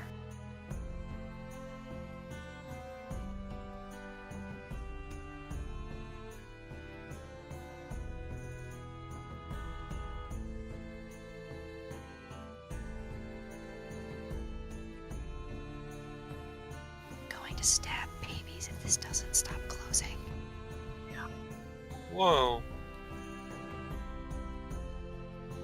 Okay, he holds out his hand and he says it's going to be 5 silver for a room for each of you. So, alright. 5 silver apiece. Okay. Unless you want to double up. Do they actually have 5 rooms in this inn? That's a good question. Let me roll a percentage die. I mean, They have 4 rooms. I already marked off the silver. I got one. Yes. Jaharium says he doesn't actually need a room because he just meditates, so he'll just kind of stick around in the inn itself if the innkeeper doesn't mind. The innkeeper does mind because he does need to lock up. Well, shit. However, Trouble just gives you a look and he just goes, "Don't mind." So basically he's offering to split his room with you so you can meditate somewhere where the innkeeper's not going to get mad at you. That's still 5 rooms, isn't it? Yeah. Shit. The fuck was that? Abia will mention she doesn't mind sharing. Yeah, what was that, Nick? That wasn't me. I think it was Mira. That was my phone. It beeped as soon as I hit the talk button. That's fine. What kind of tone you got? A loud one. Ask the innkeeper if there's a constable in this town. Not so much, but there is a mayor. In the morning, tell him that on the road coming up from the south, about, however much distance, there's a wreckage of a merchant cart, and near there will be the bodies of 4 bandits. The innkeeper's eyes widen, and he nods slowly, and he's like, "I will let him know." Thank you. I'm assuming a meal comes with the room? He actually looks a little annoyed with himself, and he goes, "All I really have at this time of night is some day-old bread that I'll give you for free for the trouble." That will be fine. He goes, "However, my wife will be up in the morning, so, come down for breakfast." Okay. Are we still trying to figure out the room situation? Nope. You guys are. I go upstairs. I go upstairs too, shut the door. Mira looks over at Abia and says, "I'm fine with sharing if you don't mind." Yeah, works for me. And Jaharium shares with Trouble. Girls' night. Alright, so the lady... Sorry. Go ahead. I was gonna say, so the lady shack up, Trouble, and Ronan, then everybody else gets their own room. Ouch. What were we gonna say? BJ? I was like, would you guys really want to share a room with a dwarf who snores? Nope. I really wouldn't give a shit. And if I had to share a room, that's how that was going to end, so I just, wasn't even going to have the conversation. Abia wouldn't give a shit. Abia used to sleep on a boat for like months at a time. She don't care. There wasn't individual rooms on the boat, guys. There is if you're in charge of the boat. And let that be a lesson to you. Always be in charge of the boat. Alright. For the sake of brevity, Skail, you go to sleep. It's not terrible. It's just a common inn room, but it's not dusty, and it doesn't smell like crap. Acceptable. You and Ronan sleep. Ibia and Mira, since you're sharing a room, do you speak at all, or are you just gonna pass out? I'm gonna get ready for bed.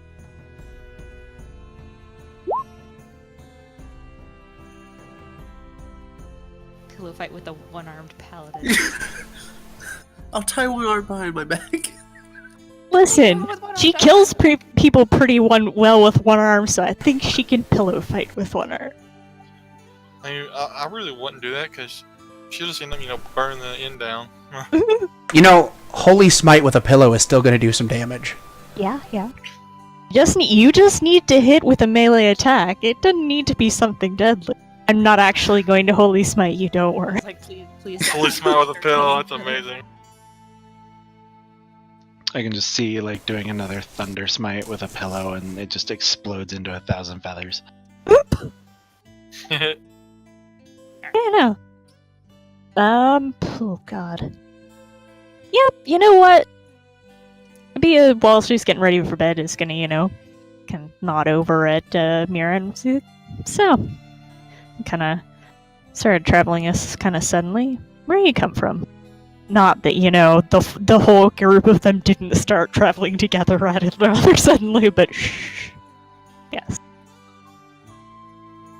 I come from a country far to the east, a bleak, sort of dark little place. Yeah. I'm from East here as well. Jaharim narrows eyes. You know what I forgot to do at the beginning of this? I forgot to show everybody the new map. Ooh. I'll have to do it at the end. My character does come from east of where we are now, right? You come from the far east, so basically off of my map is where you come from. Okay. So I made a full world map now of the area that is known, except there's definitely land to the south and to the east that isn't on the map. Okay. Because it's just like super far away. I will show it at the end, because if I do it right now, it's going to derail us. Yeah. My bad. So, I come from out east as well. How'd you wind up over here? Just looking for something new. Wanted to get away. Decided to come here. I've been Fair here enough. a few times before, so. Fair enough. I have to AFK super quick. Be right back. Okay, I'm sorry.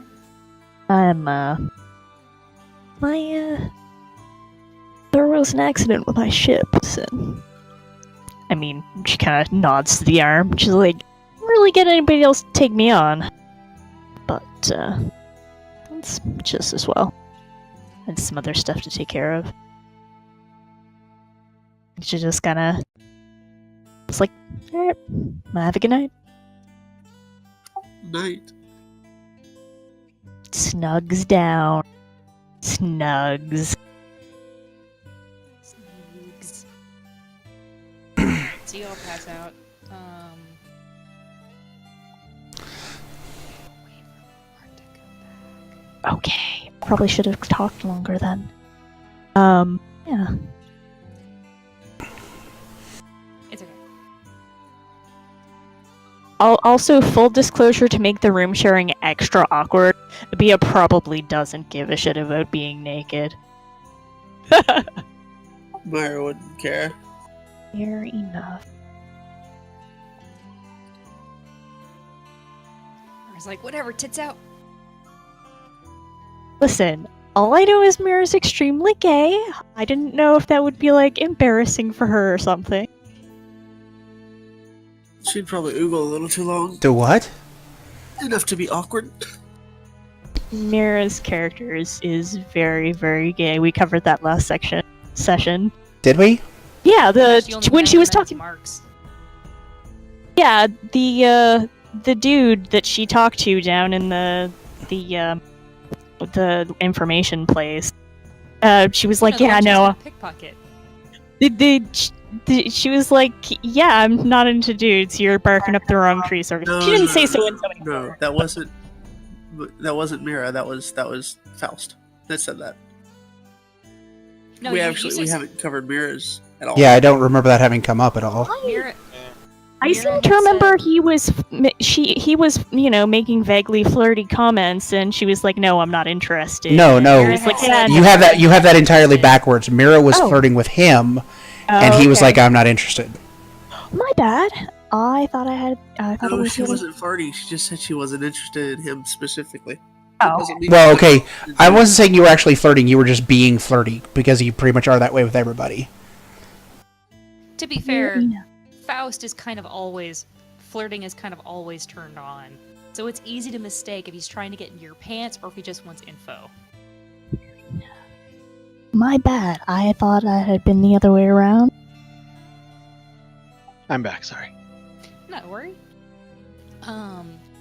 You want to try to talk to Trouble at all, or are you just going to meditate and do your thing?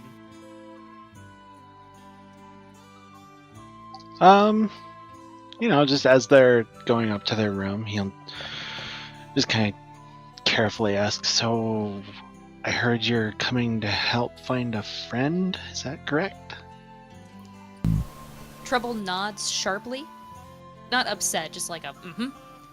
And as soon as you get into the room and shut the door, he's going to tell you. Just gonna roll quick. Yep, okay. Unzips the tiefling suit. 15 gnomes come out. Damn it. No, he turns to you, Jaharim, and he quietly says, "My little sister was in Weldstone when this happened. I need to know that she's all right. Perfectly understandable. I will help you find her in any way I can. He nods sharply one more time. And he goes, I know Faust thrust me upon your group, and for that I apologize. But you must understand, I could not make this journey alone. Well, I, for one, am happy to have you along. He offers like a little, just kind of pained smile at that. Like, not upset at you, just, he's just in a bad way right now. Give us a kiss. God damn. Alright, he's gonna kind of leave it at that unless you ask any more questions. He's gonna get ready for sleeps. No, that's fine. Jahariam finds himself a spot probably in the corner of the room and just folds his arm and closes his eyes. Okay. The rest of the night passes fairly uneventfully. Small, sleepy town, and you've murdered the shit out of the bandits, so you're sleeping good. Morning comes. Gentle sunlight. Since it's a pretty forested area, the sun takes a while to get into the actual inn room that y'all are in. You guys rise and make your way back downstairs. How does healing work with long rests and stuff? You just get full healed Yeah, in this edition. full health, full spell slots back, all that good stuff. The only thing that doesn't regen all at once is if you've healed using hit dice during a short rest the previous day, you only get half of those back each day. Oh, okay. I did not know that. I will Yep. keep.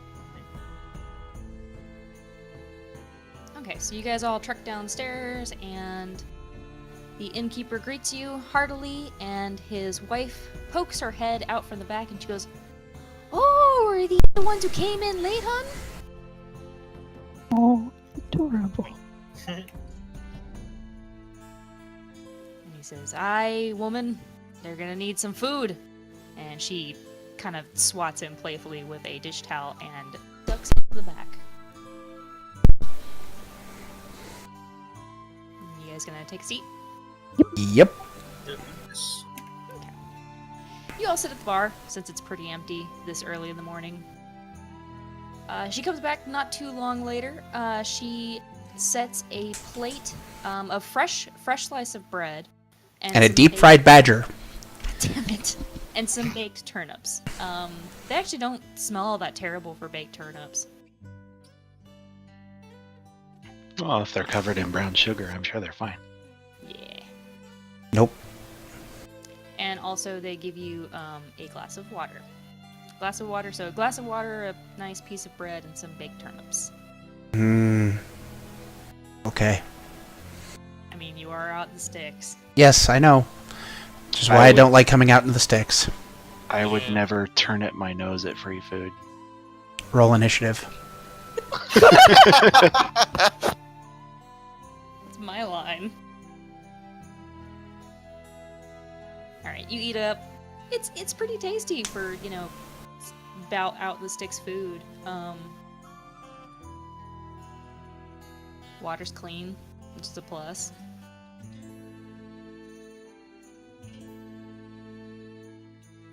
As you guys are, do you want to talk at all while you're eating, or are you just like plowing through and you want to go talk to the mayor? We told them to tell the mayor. I don't give a shit. Would we eat and would... My plan is that we eat and then we get back on the road. We got something to do. Fair enough. Yeah, pretty much. Okay. I mean, they did tell us to make sure there wasn't anything bad happening here while we came through. I mean, Congratulations, job done. Congratulations. There's Army of the Dead. Alright. As you guys are finishing up eating, the bartender's actually going to let you guys know that the mayor's house is the last house on the way out of town towards Weldstone.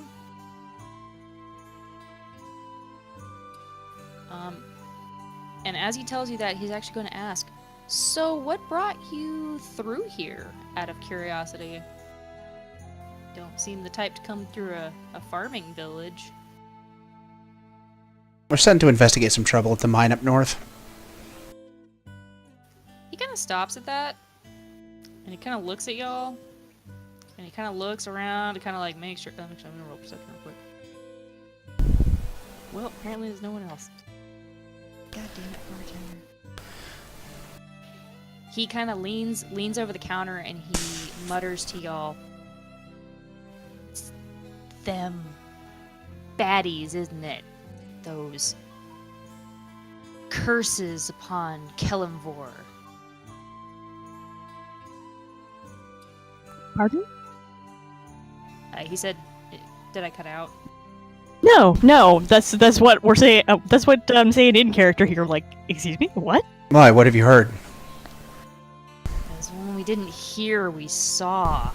Two of the miners tore through here on horseback, and they didn't even stop to say hi.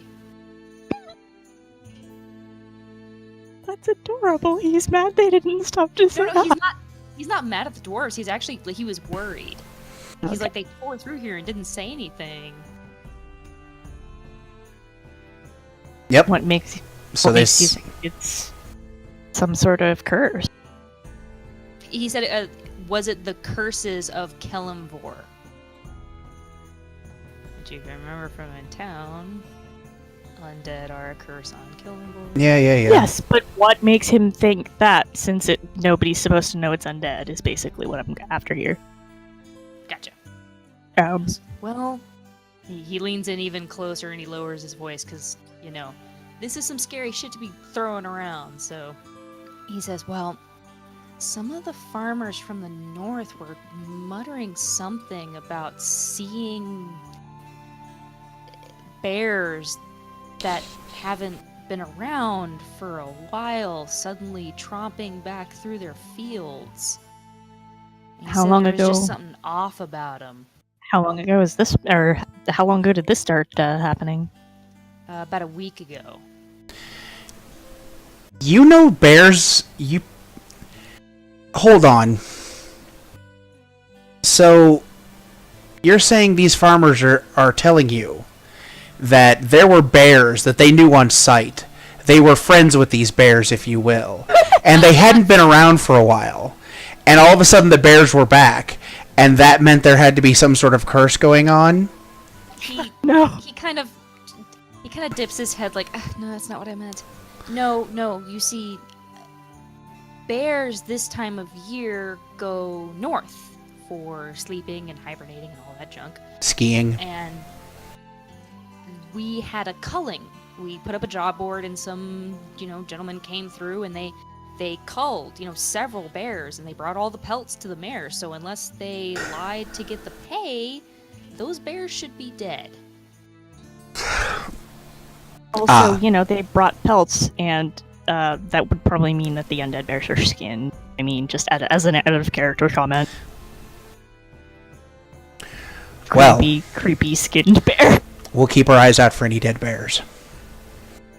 See that you do, and don't get bit. Okay. I generally try to make it a point to avoid being bitten by bears. He kind of shakes his head and he holds up a hand. He goes, "No, don't get bit. She Kellamvor nods and cannot help you if you get bit." she nods and like, I know what you mean. She thanks him for the information. He nods quickly. This information, this bears that people have been seeing around, is that anybody here in town? They're not in town right now. They've gone back to their farms. I mean, we only have farmers in town for farmers market, which isn't for another week. Well, when you see folks that are from out of town and even here in town, tell them to be careful. Don't cause a panic or anything, but He nods. He goes, "We look out for our own out here. I'll be sure to let them know as subtly as possible." All right. immediately goes for a whiff. Hey, hey! No, just kidding. Didn't happen. Once he leaves, Scale will lean over and go, telling someone to be careful and then mentioning that you don't want to cause a panic. If you were to stand on the corner outside and scream about undead hordes about to come down on the town, that would be less likely to cause a panic than what you just said. Does he say that to the bartender? No, I'm saying that to Ibia as soon as the bartender fucks off. Because I thought he was leaving. Yeah, he did. Oh, okay. He shrugs and asks how he would have handled it.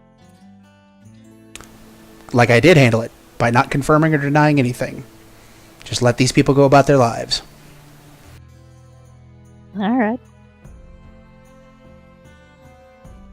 And that's that. People are Yeah, so that's all she impatient. She just says, alright, and that is all she says. Alright, real quick, I'm gonna OOCly interject. It is 11.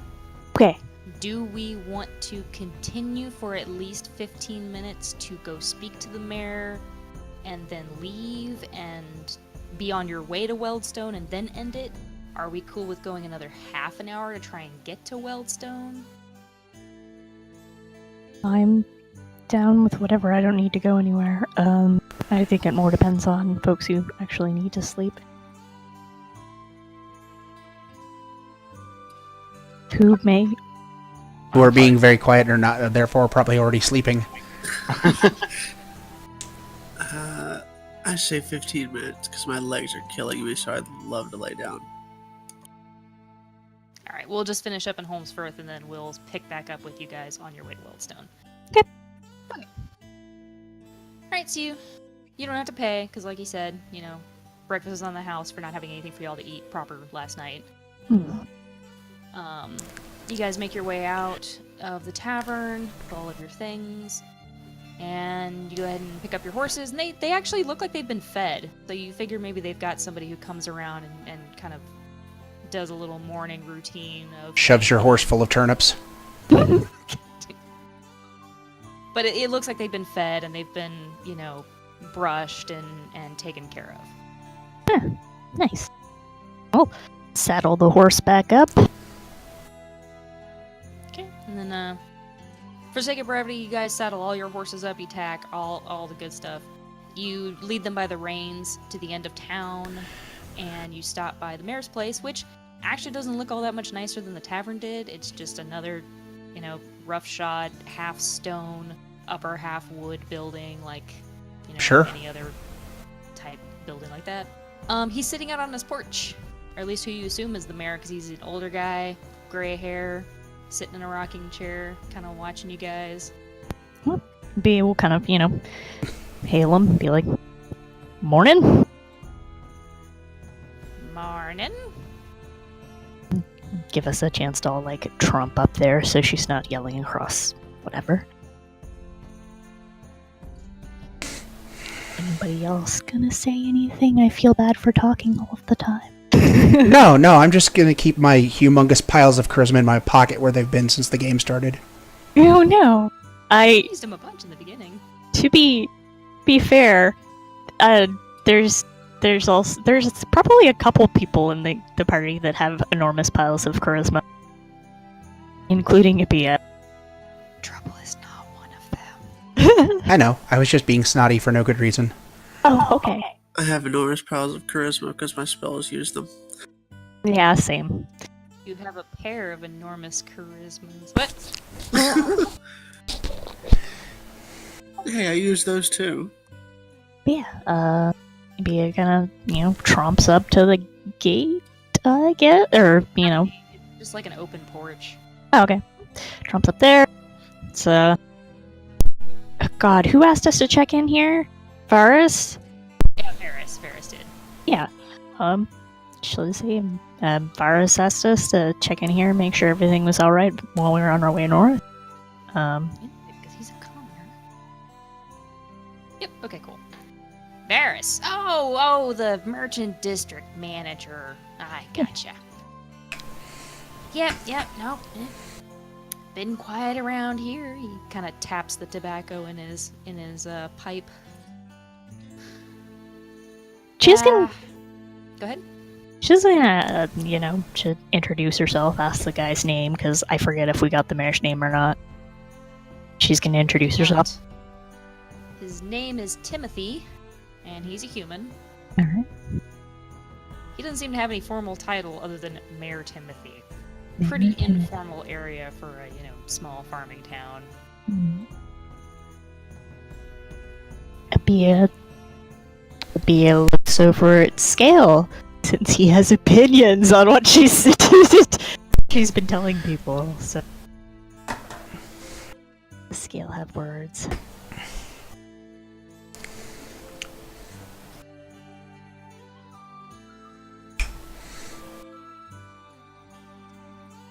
If everything's been alright, we probably should let you know that there are some bandits just south of town that are in the woods.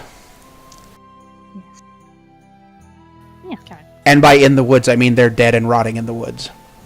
Okay, he's gonna cock his eyebrow before you said that, and then he just kind of blinks and he goes, "Oh, you took care of them troublemakers. Well, give me just a moment." And he's gonna hobble up out of his rocking chair, and he's going to just go into the foyer of his home. Like, he just leaves the door open, and you hear him scuffling around, like, "Where did I put it?" Comes out with a broadsword that's glowing black and, like, fucking singing. The fuck did you have that for, old man? Back in my glory days, young one. Oh god. Back in my day. Let me reassess how I am going to address this mayor, then. Sorry, continue. I'm trying to find the thing. Nick is actually shuffling around in her house. I am actually shoving around in the house. No, he's going to come out with a small satchel, and he's going to hand it to you, Scale, since you were the one who said something. He's going to go, "I know it's not much, we're just a farming town, but, something, appreciation for taking care of that problem we've been having." And if you open the satchel, it's 65 gold. Okay. It's not a huge sum, but... No, we appreciate it. Although, to be honest, if they hadn't been silly enough to attack us, we probably wouldn't have even noticed them. The mayor chuckled and he goes, "Yeah, they've been getting pretty brazen lately. I was waiting for them to hit the wrong people." There looks like there'd been a merchant traveling through recently. What was the monogram on that stuff again? A letter N. Had a fancy N monogrammed on some of the stuff. Would you have any idea who that would belong to? Let's see. Roll perception. Are you telling me to roll, or is he rolling? What's going on? I am. Sorry. Okay. No, the NPC is, and he fucking doesn't. Well, I mean, let me just say this, Sonny. Most of the victims that those bandits have hit haven't made it to town. Well, sure, but, people have families. Lots of merchants run through here, Sonny. I don't remember any of their names. Some are local, some are foreign. You might have better luck asking Varys. Alright, just thought I'd give it a try. No, he just kind of shakes his head. He's like, I'm sorry, I don't talk to him ever. No, that's fine. Because he rolled a 4. I have a question for you. Okay. You guys don't ever post guards, even with bandits that put close to the town? I mean, we got, Carrot and Angus over here. And you look around the side of the building. I'm just going to assume you all comically kind of do the cartoon head tilt over around the side of the porch. There's 2 guys, like one's super fat and one's rail skinny and about 6 feet tall. And they're in, like, sloppy iron armor. I'm surprised they're in armor at all, but... Iron armor. Yeah. Yeah, the most basic of iron armors with little, half helmets and little short swords at their sides. And they are attempting to play craps with dice that don't have all of their sides. Oh god. What do you mean don't have all of their sides? Like they're They not don't all have dots on painted. the side. Gotcha. A bunch of the sides are blank. And you can Or see that. not.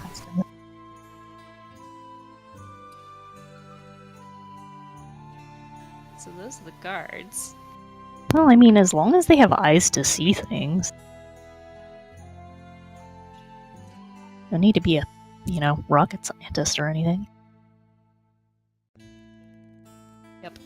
So the two town guards are playing craps by the side of the mayor's house. Alright. You just didn't see any coming in last night. Thought I'd ask. The mayor nods and he goes, "They do what they can." Yeah. Kind of looks kind of bemused. Mhm.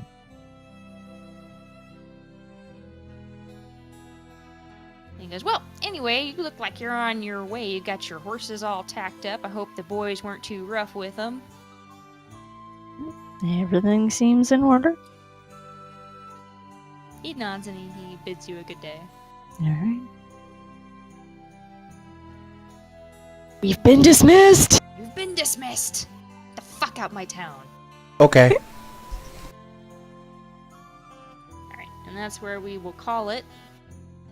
And we will start back up next time on your way to Weldstone. Just really quick, we did get some gold from the mayor? Yes? Yeah, 65. Oh shit, we were actually... 13 each? Yes.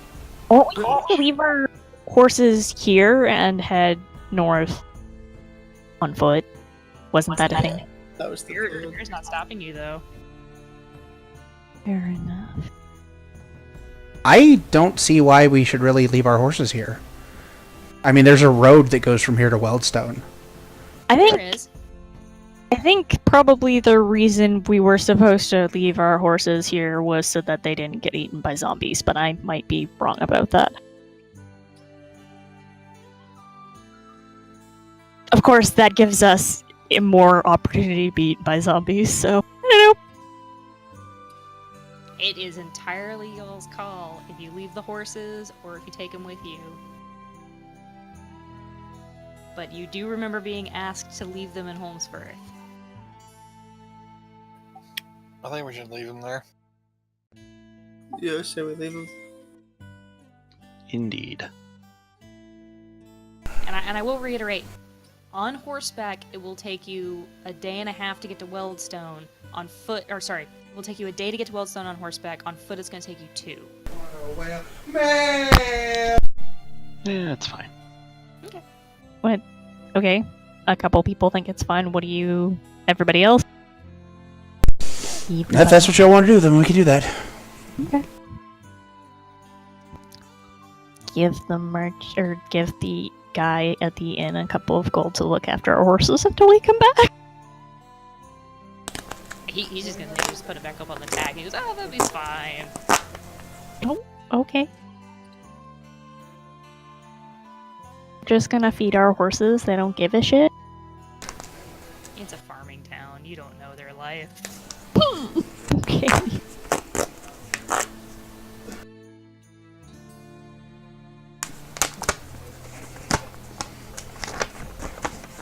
Maybe I do. They don't know my life. Oh, sorry? Nothing. You know what?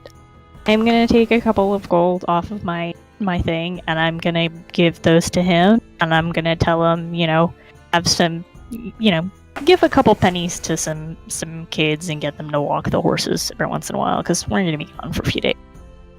And yeah, that's it. That's all she wanted to do. So.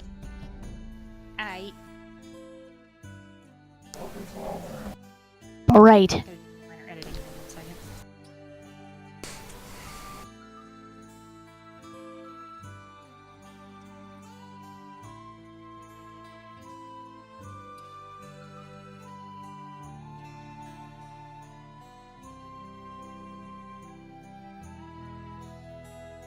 It'd be lovely if this would stop copying and pasting shit in such a weird way. Oh no. Fuck it, I'm not fucking with it right now. I'm just gonna keep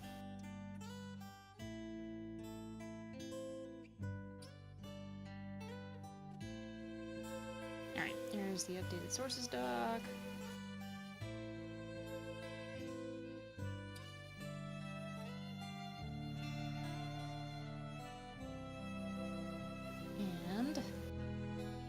shove that off to the side.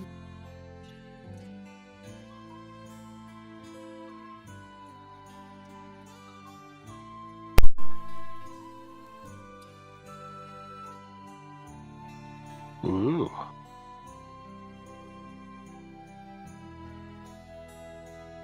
So this is not the full world map.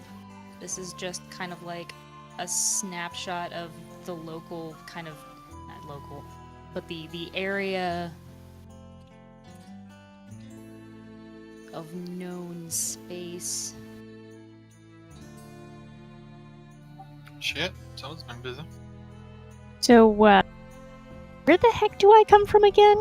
You come from the far east, so even further east than Blovania and Furthos. I am not on the map. You are not on the map.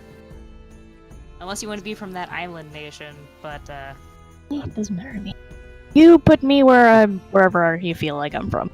Although, if people from where I'm from commonly come here sailing, wouldn't there be? Oh, okay. So the ship I was on wasn't people from where I'm from. Correct. Okay, cool. There's also something I'm going to show to you, but you don't have to look at it right now. Here is the World Atlas. This is available under the General Info section on the journals. Okay. It's a little blurb about all the countries on here. Spiff. You want me to read them out loud, or I can just leave it? If we're, I don't know. Let's have shared reading time. Everybody pick a territory. Oh God. I'll read You mine. guys needed to go to sleep. Okay. Or, I mean, you could read yours. Go for it! Yay. Okay. Lovania, an industrialized nation with a long-standing monarchy family ruling for hundreds of years, known for their export of mercenaries since they have long exhausted all natural resources, constantly butting heads over their northern territory with Futhos. That's where Mira is from. Wait, are you guys being serious about the reading? Because it's like 5th grade shit. I mean, whatever you guys want. I just wanted to read it. They're extremely simplified, like little blurbs. It's like basically like general common knowledge that everyone would have about these particular countries. Yeah. Biffy. That's fine.